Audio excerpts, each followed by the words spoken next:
गुरुर्ब्रह्मा गुरुर्विष्णु गुरुर्देवो महेश्वर गुरुर्साक्षात् परब्रह्म तस्मै श्री गुरवे नमः। अखंडमंडलाकारं व्याप्तं येन चराचरं तत्पदं दर्शितं येन तस्मै श्री गुरवे नमः। सदाशिवसमारम्भां शंकराचार्यमध्यमाम् अस्मदाचार्यपर्यन्तां वन्दे गुरुपरम्पराम्। ಎಲ್ಲ ಆತ್ಮಜನರಿಗೆ ಸಾಷ್ಟಾಂಗ ಪ್ರಣಾಮ ಮಾಡುತ್ತಾ ನನ್ನ ಸದ್ಗುರುಗಳಾದ ಶ್ರೀ ಚಂದ್ರಕುಮಾರ್ ಅವರು ದಿವ್ಯ ಚರಣಾರವಿಂದಕ್ಕೆ ಸಾಷ್ಟಾಂಗ ಪ್ರಣಿಪಾತ ಮಾಡುತ್ತಾ ನಾವೆಲ್ಲರೂ ದಿವ್ಯವಾದ ಪಾಯಸವನ್ನು ಕುಡಿದಿದ್ವಿ. ಹೌದಾ? ಪಾಯಸ ಕುಡಿಸಿದ್ರಿ ಯಾರು? ಈಗ 1 ಗಂಟೆಗಳ ಕಾಲ ನಮ್ಮ ದೇಹ ಮನಸ್ಸು ಬುದ್ಧಿನ ಇಲ್ಲೇ ಇರೋಣ. ದೇಹ ಇಲ್ಲಿ ಕೂತಿದೆ, ಆದ್ರೆ ಮನಸ್ಸು ಎಲ್ಲ ಕಡೆ ತಿರುಗಾಡ್ತಿದೆ. ಅದು ಮಾಡೋದು ಬೇಡ. ಅದಕ್ಕೆ ಏನ್ ಮಾಡ್ಬೇಕಪ್ಪ? ಫಸ್ಟು ವ್ಯಾಖ್ಯಾನ ಅಂತ ಶುರು ಮಾಡೋಣ. ಅದಕ್ಕಿಂತ ಮುಂಚೆ ನಿಮ್ಮ 2 ಕೈಯನ್ನು ಝಾಡಿಸಿ ನಾವು ನಿನ್ನೆ ಏನ್ ಮಾಡಿದ್ವೋ ಅದನ್ನ ಪುನಃ, ಸೊ ದಟ್ ನಮ್ಮ ಬಾಡಿ ಮೈಂಡ್ ಎಲ್ಲ ಫ್ರೆಶ್ ಎಚ್ಚರ ಆಗಬೇಕು. ಮನಸ್ಸು 2 ನಿಮಿಷಗಳ ಕಾಲ. ಯಾಕೆಂದ್ರೆ ಭಕ್ತಿ, ಜ್ಞಾನ, ವೈರಾಗ್ಯ, ಕರ್ಮ ಎಲ್ಲ ಜೊತೆ ಹೋಗ್ತಾ ಇದೆ. ಈಗ ನಾವೇನ್ ಮಾಡ್ತೀವೋ ಕರ್ಮ, ಅದನ್ನ ಎಕ್ಸ್ಪ್ರೆಸ್ ಮಾಡೋದು ಭಕ್ತಿ. ಏನನ್ನ ಎಕ್ಸ್ಪ್ರೆಸ್ ಮಾಡ್ತಿದೀವಿ? ತತ್ವ, ಅಜ್ಞಾನ. ಸೊ ಎಲ್ಲ ಜೊತೆ ಆಗೋದಾಗ ಮನಸ್ಸಿಗೆ ಏನಾಗುತ್ತಪ್ಪ ಅಂದ್ರೆ ಆಹ್ಲಾದ ಉಂಟಾಗುತ್ತೆ. ಆಹ್ಲಾದ ಆಗುತ್ತೆ, ನಗತ್ತ ಮನಸ್ಸು. ಅಯ್ಯೋ ಹೌದಲ್ಲಪ್ಪ, ಇಷ್ಟು ದಿವಸ ನಾನು ಮಾಡ್ತಾನೆ ಇದ್ದಿಲ್ವಲ್ಲಪ್ಪ. ಅದಕ್ಕೆ ಫಸ್ಟ್ ನಾವು 2 ನಿಮಿಷ ಇದನ್ನ ಮಾಡೋಣ. ಆಮೇಲೆ ಒಂದು ಒಗಟ್ಟು ತರ ನನಗೆ ಕೇಳ್ತೀನಿ, ಇವತ್ತು ನಾವು ಏನ್ ಮಾಡೋರಿದ್ದೀವಿ ಅಂತ. ಪ್ರವಚನ ಹೇಳಕ್ ಬರ್ತಾರೋ ಏನ್ ಮಾಡ್ತಾರಪ್ಪ ಇವರು ಅಂತ. ಎಲ್ಲಾರು ನಿಮ್ಮ ಆರಾಮಾಗಿ ಯಾರಿಗೆ ಮಾಡ್ಬೇಕು ಅನ್ಸುತ್ತೋ ಮಾಡಿ, ಯಾರಿಗೆ ಮಾಡ್ಬೇಕು ಅನ್ಸಲ್ಲೋ ಬೇಡ.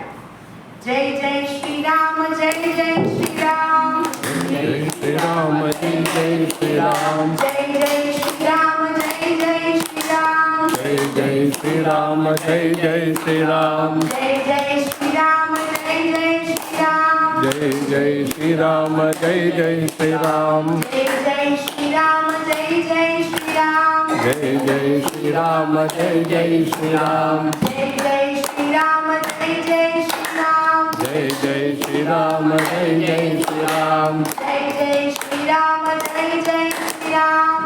ಜೈ ಶ್ರೀರಾಮ, ಜೈ ಜೈ ಶ್ರೀರಾಮ್, ಜೈ ಜೈ ಶ್ರೀರಾಮ, ಜೈ ಜೈ ಶ್ರೀರಾಮ್, ಜೈ ಜೈ ಶ್ರೀರಾಮ, ಜೈ ಜೈ ಶ್ರೀರಾಮ್.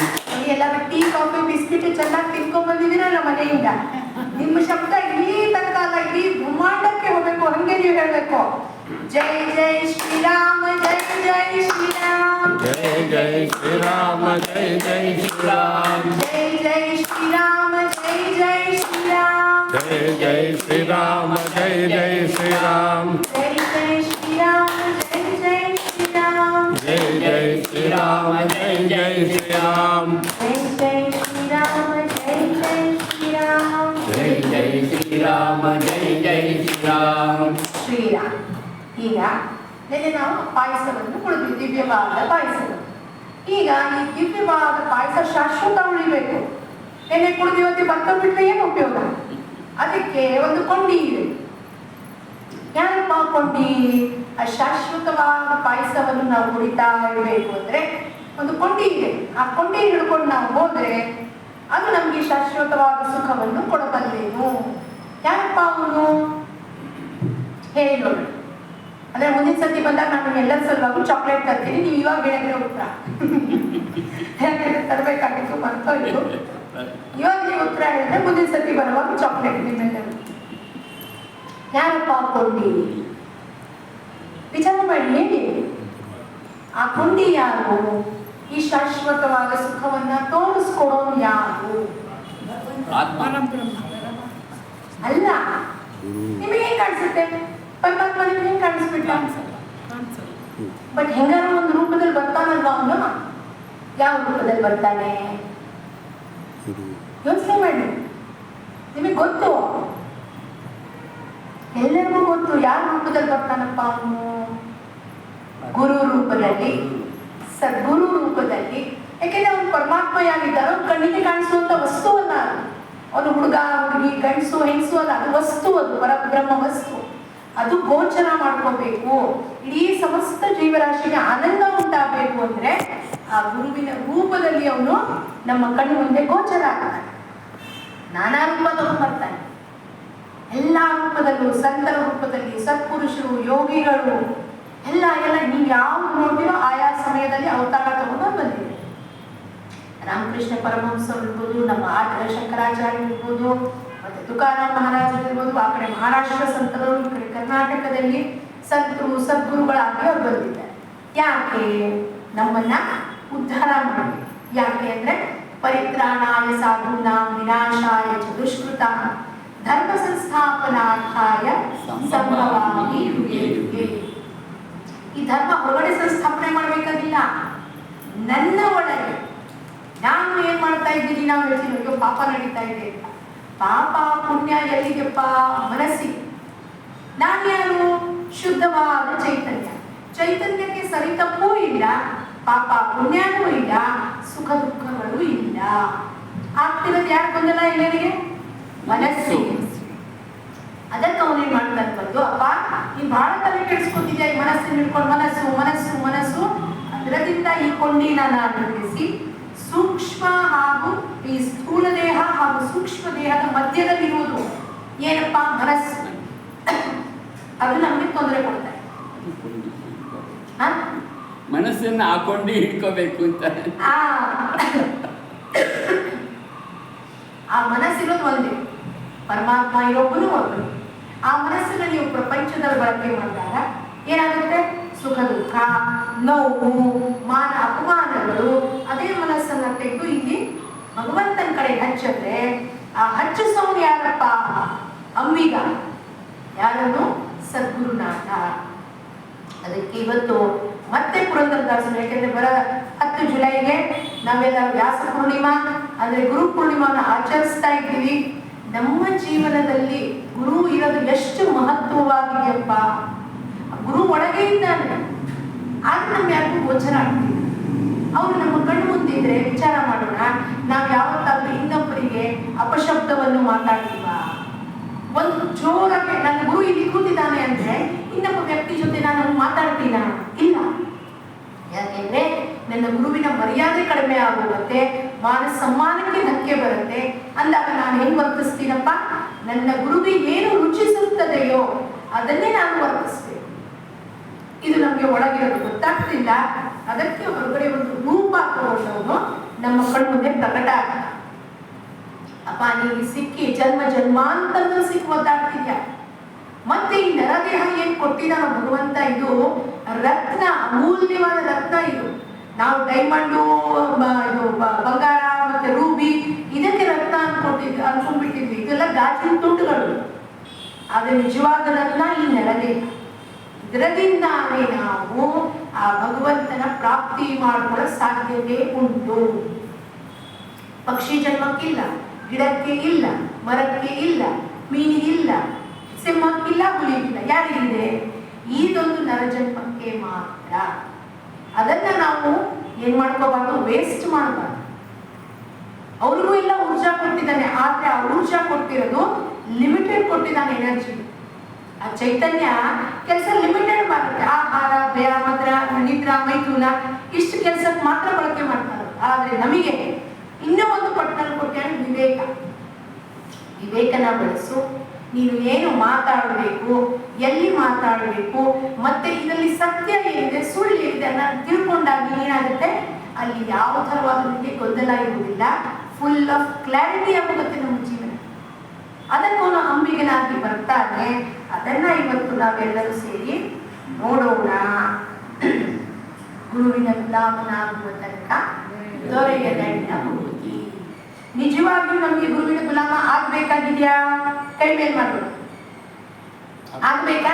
ನನ್ನ ಸೇರ್ಕೊಂಡು ನಾನು ಹೇಳ್ತಾ ಇದ್ದೀನಿ, ಆಗ್ಬೇಕಾ ಗುರುವಿನ ಗುಲಾಮ?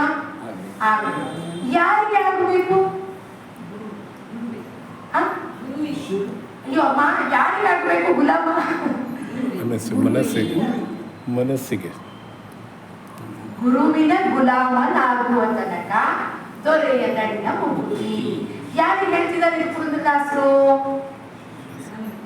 ನಾವು ಅಂದ್ರೆ ಯಾರು?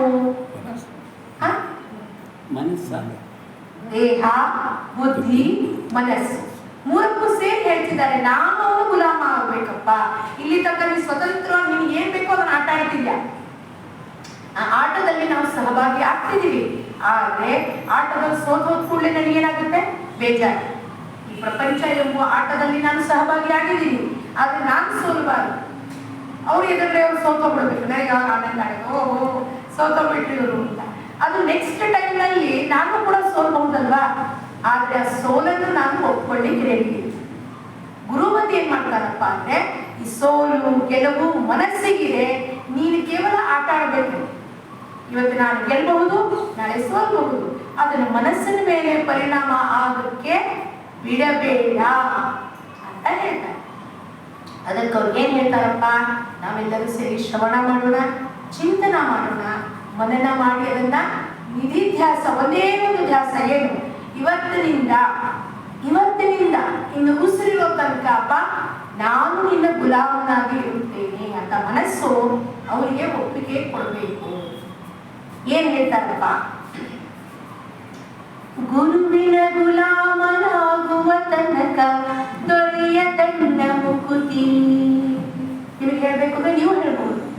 ಗುರುವಿನ ಗುಲಾಮನಾಗುವ ತನಕ ದೊರೆಯದನ್ನ ಮುಕುತಿ. ಪರಿಪರಿ ಶಾಸ್ತ್ರವು ಓದಿದರೇನು, ಪರಿಪರಿ ಶಾಸ್ತ್ರವು ಓದಿದರೇನು, ವ್ಯರ್ಥವಾಯಿತು ಭಕ್ತಿ. ಗುರುವಿನ ಗುಲಾಮನಾಗುವ ತನಕ ದೊರೆಯದನ್ನ ಮುಕುತಿ.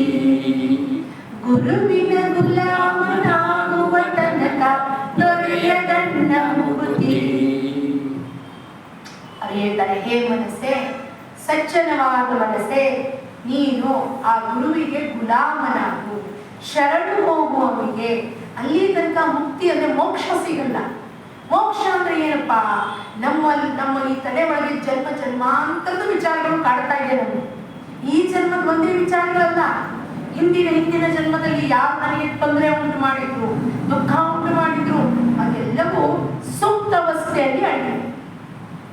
ಸುಪ್ತಾವಸ್ಥೆ ಅಂದ್ರೆ ನಮ್ಮ ಚಿತ್ತ ಅಂದ್ರೆ ಸಬ್ ಕಾನ್ಶಿಯಸ್ ಮೈಂಡ್ ಅಲ್ಲಿ ಅಡಗಿದೆ. ಅದೆಲ್ಲ ಹೆಂಗಪ್ಪ? ಎಲ್ಲ ಸುಮ್ಮನೆ ಮಲ್ಕೊಂಡಿರೋದು ಮಲ್ಕೊಂಡಿರ್ತಾರೆ.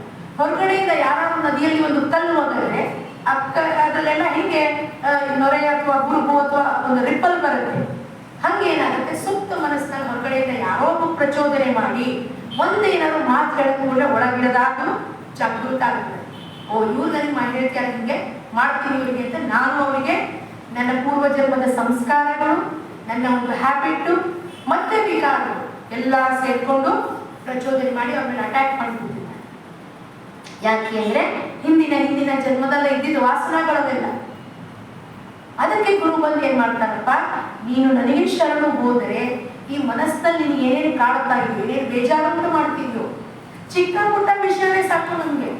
ನಾವು ಮೆಡಿಕಲ್ ಸ್ಟೋರಲ್ಲಿ ಹೋಗಿ 4 ಜನ ನನ್ನ ಮುಂದೆ ನಿಂತಿದ್ದಾರೆ. ನನ್ನ ನಂಬರ್ ಬರೋದಂತ ನನಗೆ ತಾಳ್ಮೆ ಇಲ್ಲ. ಬೇಕೊಡಯ್ಯ ನೀನು ಎಷ್ಟೊತ್ತು ಮಾಡ್ತೀವಿ ಅಂತೀವಿ ನಾವು, ಹೌದಾ?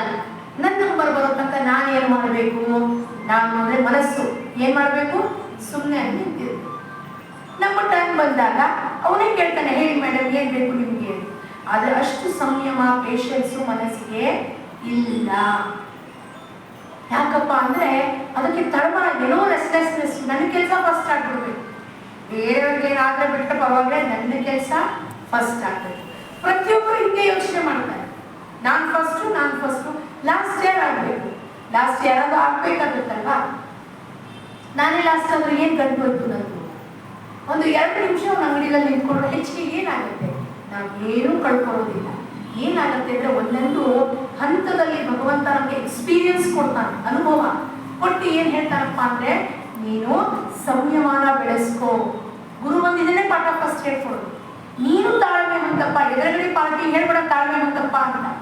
ನೀನು ತಾಳ್ಮೆ ಹೊಂದು ಅಲ್ಲಿ ತನಕ ಮುಕ್ತಿ. ಮುಕ್ತಿ ಮುಕ್ತಿ ಮುಕ್ತಿ ಅಂದ್ರೆ ಸತ್ ಹೋದ್ಮೇಲೆ ಸಿಗುವಂತ ಮುಕ್ತಿ ಅಲ್ಲ, ಅದು ಜೀವಂತ ಇದ್ದಾಗಲೇ ಈ ಮನಸ್ಸಿನ ವಿಚಾರಗಳಿಂದ ಮುಕ್ತಿ ಹೊಂದೋದು.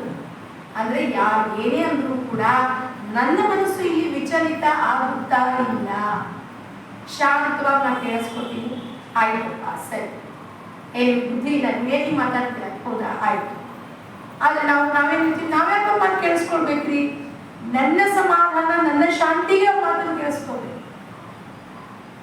ಇಲ್ಲಾಂದ್ರೆ ಏನಾಗುತ್ತೆ, ಈ ಜೀವನ ಇದೇ ಹೊಡೆದಾಟದಲ್ಲಿ ನಡೆದೋಗುತ್ತೆ. ಆಮೇಲೆ ನಾವು ಯಾವುದೋ ಒಂದು ಹಾಸ್ಪಿಟ್ಲಲ್ಲೋ ಮನೆಯಲ್ಲಿ ಯಾವುದೋ ಒಂದು ಬಿದ್ದಿರ್ತೀವಿ, ಆ ಮನಸ್ಸು ಬಿದ್ದಿರುತ್ತೆ. ಅವ್ರು ಯಾವ ಮೇಡಿಸು ಯಾವ ನರ್ಸು ಬಂದು ನಮ್ಮನ್ನ ಟ್ರೀಟ್ ಮಾಡ್ತಿರ್ತಾರೆ. ಮನೆಯಲ್ಲಿ ಯಾರೂ ಇರೋದಿಲ್ಲ. ಆ ನೋವು ಆ ದುಃಖ ಇಟ್ಟುಕೊಂಡು ಅಂತೆ ಮತಿ ಸಾಗತಿ, ಅಂತಿಮ ಕ್ಷಣದಲ್ಲಿ ನಮ್ಮ ಮತಿ ಹೆಂಗಿರುತ್ತೋ ಮತ್ತೆ ಪುನರ್ಜನ್ಮ ನಮಗೆ ಸಿಗುತ್ತೆ. ಹೆಂಗೆ ಜಡಭರತನಿಗೆ ಸಿಕ್ತು. ಒಂದು ಜಿಂಕೆ ಮೇಲೆ ಮೋಹ ಮಾಡಿದಕ್ಕೆ ಏನಾಯ್ತು, ಅವನು ಜಿಂಕೆ ಆಗಿ. ಆದ್ರೆ ಜಿಂಕೆ ಆಗಿದ್ದವ ಪೂರ್ವ ಸಂಸ್ಕಾರ ನಾಲ್ಕ ಇರೋದಕ್ಕೆ ಸಾತ್ವಿಕ ಜಿಂಕೆ ಆಗಿ ಮತ್ತೆ ಪುನಃ ಜಡಭರತ ಅಲ್ಲ. ಆದ್ರೆ ನಮಗೇನ್ ಗೊತ್ತು ನಮ್ಗೆ ಯಾವ ಜನ್ಮ ಸಿಗೋದಿದೆ. ಅಂತಿಮ ಕ್ಷಣದಲ್ಲಿ ನನ್ನ ಮನೆ ಮೇಲೆ, ಆಸ್ತಿ ಮೇಲೆ, ನನ್ನ ಮಕ್ಕಳ ಮೇಲೆ ಮೋಹ ಇಟ್ಕೊಂಡ್ರೆ ಪುನಃ ಗರ್ಭವಾಸದಲ್ಲಿ ಬರ್ಬೇಕಾಗುತ್ತೆ. ಅಂತ ಒಂದು ಗರ್ಭವಾಸ ನಮಗೆ ಬೇಕಾ ಅನ್ನೋದು ಪ್ರಶ್ನೆ. ಬೇಕಾ ನಮಗೆ ಅಂತ ಗರ್ಭವಾಸ? ಅಂದ್ರೆ ಗರ್ಭವಾಸದಲ್ಲಿ ಬಂದು ಮತ್ತೆ ಇದೆ ಹೊಡೆದಾಟ. ಅವ್ರ ಜೊತೆ ಹೊಡೆದಾಡದೆ, ಅಣ್ಣ ತಮ್ಮನ ಜೊತೆ ಕಿತ್ತಾಡದೆ, ಒಂದು ಗುಂಜು ಬಂಗಾರಕ್ಕೆ ಅವರು ವಾರವಾಗಿದ್ಯೋ ಹೊಡೆದಾಟ, ಇದೆಲ್ಲ ಯಾಕೆ ಬೇಕು? ನಾವು ಬರೋದಾದ್ರೆ ಹೆಂಗ್ ಬರ್ಬೇಕಪ್ಪ? ಹುರಿದು ಬೀಜದ ಗತಿ ಬರ್ಬೇಕು. ಅಂದ್ರೆ ಏನು, ನಾವು ಯಾವ್ದಾದ್ರು ಒಂದು ಮನೆಯಲ್ಲಿ ಹುಟ್ಟಿದ್ರೆ ನಮ್ಮ ಸಾತ್ವಿಕ ಗುಣ ಹೆಂಗ ವೃದ್ಧಿ ಆಗಿರ್ಬೇಕು ಅಂದ್ರೆ, ಒಂದು ಸಾಧನಾ ಶರೀರ ತಗೊಂಡು ಯಾವ್ದಾದ್ರು ಸಂತರು, ಯೋಗಿಗಳು, ಸತ್ಪುರುಷರು ಸಣ್ಣ ವಯಸ್ಸಿಗೆ ನಮಗೆ ಭಗವಂತನ ಪ್ರೇಮ ಹುಚ್ಚಿಡಿಬೇಕು. ಅಂತ ಒಂದು ಮನೆಯಲ್ಲಿ ನಾವು ಹುಟ್ಟಿದಾಗ ಅವಾಗ ಏನಾಗುತ್ತೆ, ಈ ಶರೀರಕ್ಕೆ ಒಂದು ಬೆಲೆ ಬರುತ್ತೆ. ಇಲ್ಲಾಂದ್ರೆ ಏನು, ಮತ್ತೆ ಪುನಃ ಅದೇ ಅವ್ರು ಹೇಳತ್ತಲ್ಲ, ಪುನರಪಿ ಜನನಂ ಪುನರಪಿ ಮರಣಂ ಪುನರಪಿ ಜನನಿ ಜಠರೇ ಶಯನಂ. ಈ ಸಂಸಾರ ದುಸ್ತಾರ ಇದೆ, ಇದೆಲ್ಲ ನಮಗೆ ಗೊತ್ತಿದೆ. ಆದ್ರೂ ಮನಸ್ಸಿಂದ ಬಿಡಿಸ್ಕೊಳ್ಳಕ್ಕೆ ನಮಗೆ ಆಗ್ತಾ ಇಲ್ಲ. ಅದಕ್ಕೆ ಅವ್ರು ಹೇಳ್ತಾರೆ, ಬರೀ ಶಾಸ್ತ್ರವನ್ನು ಓದಿದರೆ ಏನು, ಭಕ್ತಿಯೆಲ್ಲ ವ್ಯರ್ಥ ಆಗುತ್ತೆ. ಭಕ್ತಿಯಲ್ಲಿ ಭಗವಂತನ ಹತ್ರ ಹೋಗಿ ನಿಮ್ಗೆಲ್ಲ ಗೋಳಾಟವನ್ನು ಹತ್ತು ಬಿಟ್ಟು ಎಲ್ಲ ಹೇಳ್ಬಿಡು, ಪರಮಾತ್ಮ ಹಿಂಗೆ ನೋವು ಆಗ್ತಿದೆಯಪ್ಪ ನನಗೆ, ಇದರಿಂದ ನನಗೆ ಬಿಡುಗಡೆ ಮನಸ್ಸು ಅಂತ ಪಶ್ಚಾತ್ತಾಪ ಭಾವನೆಯಿಂದ ನಾವು ಕೇಳ್ಕೊಂಡಿದ್ದೇ ಆದ್ರೆ ಭಗವಂತ ನಮ್ಮನ್ನ ಖಂಡಿತವಾಗಿ ಬಿಡುಗಡೆ ಮಾಡ್ತಾರೆ. ನಾವು ಶಾಸ್ತ್ರ ಓದಿದ್ವಿ, ಗ್ರಂಥಗಳನ್ನ ಓದಿದ್ವಿ, ಅಪ್ರೋಕ್ಷಾನುಭೂತಿ ಓದಿದ್ವಿ, ಇನ್ನೊಂದು ಓದಿದ್ವಿ, ಮತ್ತೊಂದು ಓದಿದ್ವಿ, ಆದ್ರೆ ಸಮಾಧಾನ ಆಗ್ತಿಲ್ಲ. ಇಲ್ಲಿ ತಲೆ ಒಳಗೆ ಒಂದು ನಾಲೆಡ್ಜ್ ಬ್ಯಾಂಕ್ ಆಯ್ತು. ಆ ಬ್ಯಾಂಕ್ ಅಲ್ಲಿ ಇಟ್ಕೊಂಡು ಏನ್ ಮಾಡ್ತೀವಿ, ನಮಗೂ ಇದು ಗೊತ್ತು ಕಣ್ರಿ, ನಮಗೂ ಇದು ಗೊತ್ತು ಕಣ್ರಿ ಅಂತ ನಾವು ಹೇಳ್ತೀವಿ ವಿನಃ ಅದರಿಂದ ಮನಸ್ಸಿಗೆ ಶಾಂತಿ ಆಗಿಲ್ಲ, ಸಮಾಧಾನ ಆಗಿಲ್ಲ. ನಾವು ಯಾಕೆ ನಗ್ನಗ್ತಾ ಇಲ್ಲ?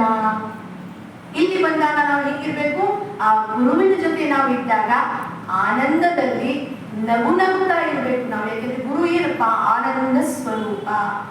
ಅದಕ್ಕೆ ಏನ್ ಹೇಳ್ತಾರಪ್ಪ ಅಂದ್ರೆ, ಗುರುಗೀತೆಯಲ್ಲಿ ಒಂದು ಶ್ಲೋಕ ಬರುತ್ತೆ, ಗುರುರಾಸ್ತವ ಅಂಧಕಾರಶ್ಚ ಋಕಾರಸ್ತೇಜ ಉಚ್ಯತೆ ಅಜ್ಞಾನ ಗ್ರಾಸಕಂ ಬ್ರಹ್ಮ ಗುರುದೇವನ ಸಂಶಯ. ಗುಕಾರ, ಗುರು ಅಂತ ಅಂತೀವಿ. ಗು ಅಂದ್ರೆ ಏನಪ್ಪ, ಅಜ್ಞಾನ, ಅಂಧಕಾರ.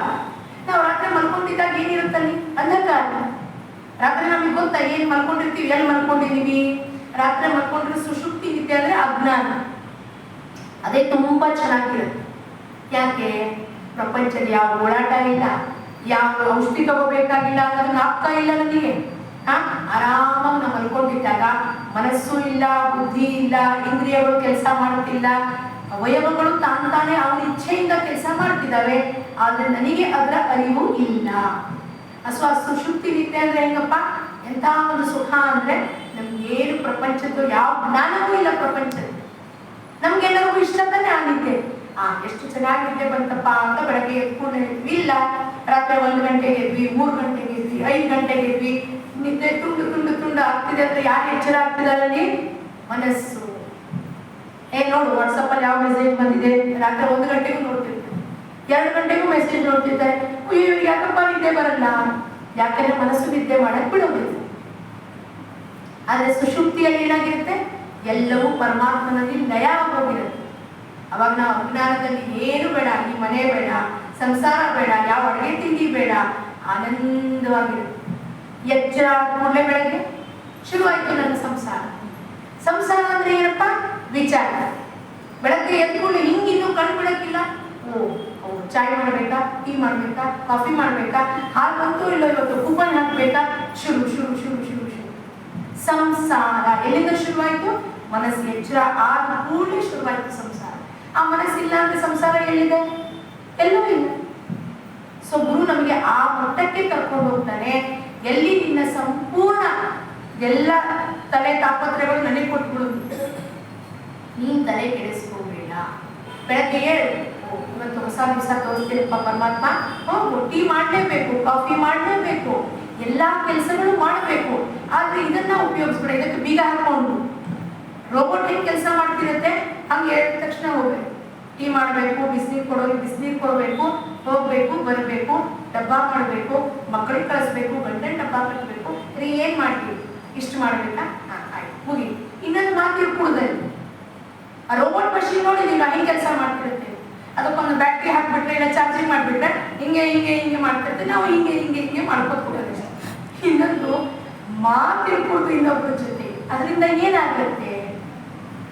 ಸಂಸಾರ ಶುರು ಆಗೋದಿಲ್ಲ. ತರಕಾರಿ ತರಬೇಕು, ತಗೊಂಡ್ಬರ್ತೀರಾ? ತಗೊಂಡು ತರಕಾರಿ ತಂದಿಟ್ರು, ಏನ್ ತರಕಾರಿ ಇವತ್ತು ತಂದಿರ್ತಾರೋ ಅದು ಪರಮಾತ್ಮ ಇಚ್ಛೆ ಅಂತ ತರಕಾರಿ ಮಾಡೋದಷ್ಟು. ನನಗೆ ಹೇಳಿದೆ ಪಾಲಕ್ ಯಾಕೆ ತಂದ್ರಿ, ಆ ಮೆಂತ್ಯ ಸೊಪ್ಪು ತರಬೇಕಾಗಿತ್ತು, ಅದು ಅವಶ್ಯಕತೆ ಇಲ್ಲ. ಏನು ತಿಂದು ಹೊಟ್ಟೆ ಒಳಗೆ ಕಡೆ ಹೋಗುತ್ತೆ. ಇಡ್ಲಿ ಮಾಡಿದ್ರೇನು, ಉಪ್ಪಿಟ್ಟು ಮಾಡಿದ್ರೇನು, ಏನು ಮಾಡಿದ್ರು ನಮ್ಮ ಹೊಟ್ಟೆ ಒಳಗೆ ಯಾಕೆ ಹೋಗ್ಬೇಕಾಗಿದೆ? ಈ ಶರೀರನ ಸಂರಕ್ಷಣೆ ಮಾಡಿಕೊಳ್ಳಿಕ್ಕೆ. ಆದ್ರೆ ಒಂದು ತಕರಾರು ಅವ್ರನ್ನ ಶುರು ಮಾಡಿದ ಕೂಡಲೇ, ಅವ್ರು ನಮ್ಮ ಹತ್ರ ಶುರು ಮಾಡಿದ ಕೂಡಲೇ ಏನಾಯ್ತಲ್ಲಿ? ಸಂಸಾರ ಶುರುವಾಯಿತು, ವಿಚಾರಗಳು ಶುರುವಾಯಿತು.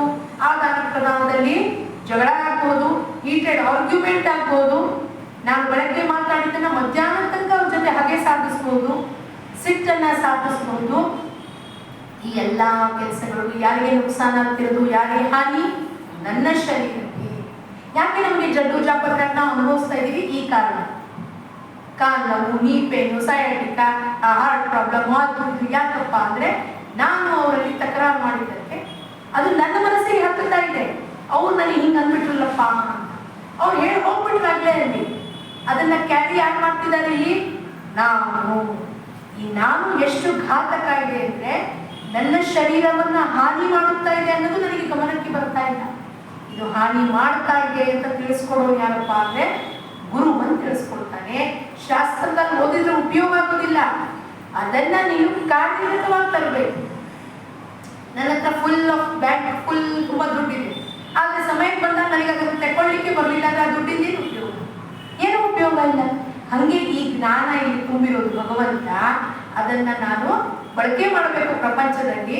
ಆ ಪ್ರಪಂಚ ಅಂದ್ರೆ ಒಂದು ಲ್ಯಾಬೋರೇಟರಿ ತರ, ಎಕ್ಸ್ಪೆರಿಮೆಂಟ್ ಆಗಿ ಸೈನ್ಸ್ ಸ್ಟೂಡೆಂಟ್ ಲ್ಯಾಬೋರೇಟರಿದಲ್ಲಿ ಮಾಡ್ತಾರೋ, ಪ್ರಪಂಚ ಎಂಬ ಲ್ಯಾಬೋರೇಟರಿ. ನಿತ್ಯ ಪರಮಾತ್ಮ ಒಬ್ಬರನ್ನ ಮುಂದೆ ತಂದಿಟ್ಟು ಎಕ್ಸ್ಪೀರಿಯನ್ಸ್ ಕೊಡ್ತಾರೆ. ನೀನ್ ಈ ಕ್ಷಣದಲ್ಲಿ ಏನ್ ಮಾತಾಡ್ತೀಯಾ, ಸಂಯಮದಲ್ಲಿ ಹಿಂಗಿರ್ತೀಯಾ, ಅಥವಾ ನಿನ್ನ ಮಾತು ಮಾಧುರ್ಯ ಇದೆಯಾ, ಅಥವಾ ಕಹಿ ಮಾತಿದೆಯೋ, ಇದನ್ನೆಲ್ಲವನ್ನು ನಮಗೆ ಪರೀಕ್ಷೆ ಮಾಡಿ ಕೊಡ್ತಾನೆ. ಹೌದಪ್ಪ, ಇಲ್ಲಿ ಪಾಸ್ ಆದ್ರೆ ಮುಂದೆ ನಡಿ, ಇಲ್ಲಿ ಪಾಸ್ ಆದ್ರೆ ಮುಂದೆ ನಡಿ ಅಂದ್ರೆ ಎಲ್ಲಿ? ನೀನು ಆ ಮುಕ್ತಿಯ ದಾರಿದಲ್ಲಿ ಮುಂದೆ ನಡೆಯಪ್ಪ. ನಿನ್ನ ಮನಸ್ಸು ಶಾಂತಗೊಳಿಸ್ತಾ ಇದೆ. ಆದ್ರೆ ಇದನ್ನ ಉಪಯೋಗ ಮಾಡ್ಬೇಕಾದ ಜ್ಞಾನ ನಾವಲ್ಲಿ ಇಟ್ಕೊಂಡ್ಬಿಟ್ಟು ಕುತ್ಕೊಂಡ್ಬಿಟ್ಟಿದೀವಿ. ತುಂಬಾ ಚೆನ್ನಾಗಿ ಹೇಳಿದ್ಮೇಲೆ ನನಗೆ ಚೆನ್ನಾಗಿ ಅನ್ನಿಸ್ತೋ ಇಲ್ವೋ? ತುಂಬಾ ಚೆನ್ನಾಗಿ ಹೇಳಿದ್ವಿ ನೀವು, ನನ್ನ ಮನಸ್ಸಿಗೆ ಮುಟ್ಟುತ್ತೋ ಇಲ್ವೋ ಅಂದಮೇಲೆ ಅದು ಕಾರ್ಯಗತವಾಗಿ ಬಂದ್ಬಿಡ್ಬೇಕು. ನಮ್ಮ ಗುರುಗಳು ಹೇಳ್ತಿದ್ರು ಏನಪ್ಪಾ ಅಂದ್ರೆ, ನಿಮ್ಮ ಮಾತನ್ನ ನಾನು, ನಿಮ್ಮ ಶಬ್ದಗಳನ್ನ ನಾನು ಗಮನ ಕೊಡೋದಿಲ್ಲ, ನೀವು ಕಾರ್ಯರೂಪದಲ್ಲಿ ಏನು ತರ್ತೀರೋ, ಅಪ್ಲೈಡ್ ಇನ್ ಆಕ್ಷನ್, ನಿಮ್ಮ ಕರ್ಮದಲ್ಲಿ ಅದು ನನಗೆ ಗೊತ್ತಾಗಬೇಕು. ನಾನು ಹೇಳ್ಕೊಟ್ಟಿರೋ ಪಾಠನ ನೀವು ಅಳವಡಿಸ್ಕೊಂಡಿದ್ರೋ ಇಲ್ವೋ? ಇಲ್ಲ ಅಂದ್ರೆ ದಿವಸ ಸತ್ಸಂಗಕ್ಕೆ 3 ಸತಿ 2 ಸತಿ ಮಾಡಿಬಿಟ್ಟು ನೀವು ತಲೆ ತುಂಬ ತುಂಬಿಕೊಂಡಿದ್ದೀರಾ, ಆದ್ರೆ ಅದನ್ನ ಬಳಕೆ ಮಾಡ್ತಾ ಇಲ್ಲ. ತುಕ್ ಹಿಡಿದೋಗುತ್ತೆ ಜ್ಞಾನಕವ. ಅಂಥದ್ದು ಏನು ಉಪಯೋಗ? ಗುರು ಹೆಂಗಿರ್ತಾನಪ್ಪ ಅಂದ್ರೆ ಮಿಡಾಸ್ ಟಚ್. ಆ ಮಿಡಾಸ್ ಅಂತ ಒಬ್ಬ ರಾಜ ಇದ್ದ, ಏನು ಅವನಿಗೆ ಆಶೀರ್ವಾದ ಸಿಕ್ಕಿತ್ತು, ಏನ್ ಮುಟ್ಟಿತ್ತು ಅದು ಬಂಗಾರ ಆಗೋದು. ಸೊ ಗುರು ಯಾರನ್ನು ಮುಟ್ಟುತ್ತಾರೋ ಅವ್ನು ಬಂಗಾರ ಆಗೋಗ್ತಾನೆ. ಆದ್ರೆ ಅದ್ರ ಬಳಕೆ ಯಾರು ಮಾಡ್ಕೋಬೇಕು? ನಾವು ಅಂದ್ರೆ ನನ್ನ ಮನಸ್ಸು ಅದನ್ನ ಬಳಕೆ ಮಾಡ್ಕೋಬೇಕು. ಆ ಜ್ಞಾನವನ್ನು ಕಾರ್ಯಗತವಾಗಿ ತರಬೇಕು.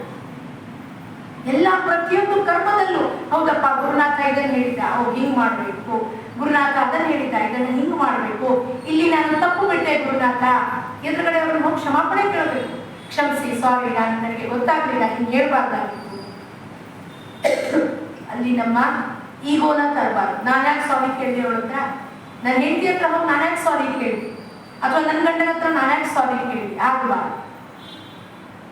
ಆ ಕ್ಷಣದಲ್ಲಿ ಹೌದು ನಂದೇ ತಪ್ಪಾಯ್ತು, ಕ್ಷಮೆ ಮಾಡಿ ನನಗೆ, ಆಯ್ತು ಸಾರಿ ಹೇಳ್ಬಿಟ್ರೆ ಮುಗಿದೋಗುತ್ತೆ. ಅಂದ್ರೆ ಮುಂದೆ ಅದು ಕ್ಯಾರಿ ಫಾರ್ವರ್ಡ್ ಆಗೋದಿಲ್ಲ.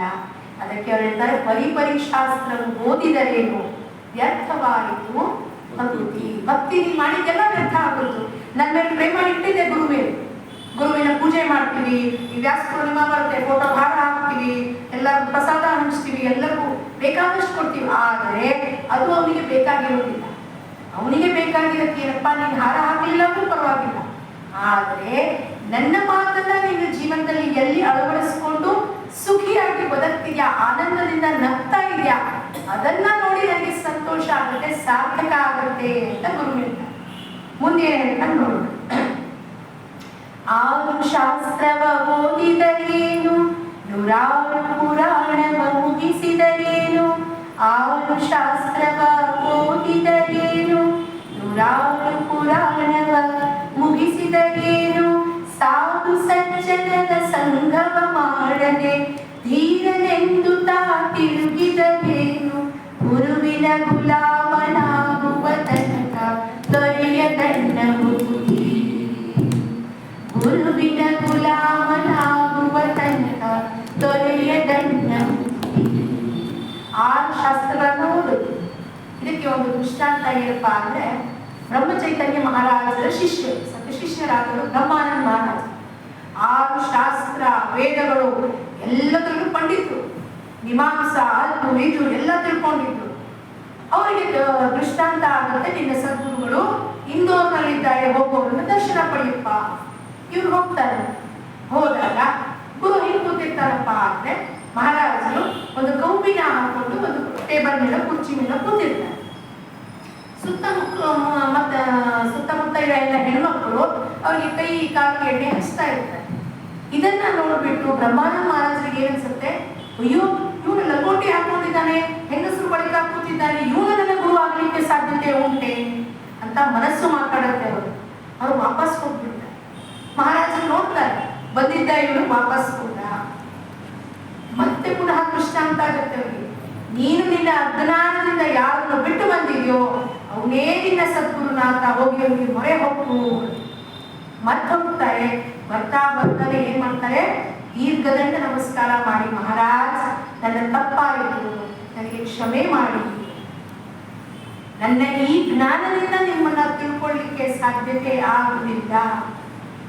ಅದಕ್ಕೆ ಇಂದಿನದಿಂದ ನನ್ನ ನಾಲಿಗೆಯನ್ನು ರಾಮನಾಮಕ್ಕೆ ಮಾಡ್ಕೋತೀನಿ, ನನ್ನ ಈ ಪಾಂಡಿತ್ಯವನ್ನು ನಿಮ್ಮ ಚರಣಕ್ಕೆ ಸಮರ್ಪಣೆ ಮಾಡ್ತೀನಿ, ಆಗ ನನಗೆ ಅನುಗ್ರಹಿಸಿ ನನಗೆ ರಾಮನಾಮವನ್ನು ಕೊಡಿ ಅಂತ ಹೇಳ್ತಾರೆ.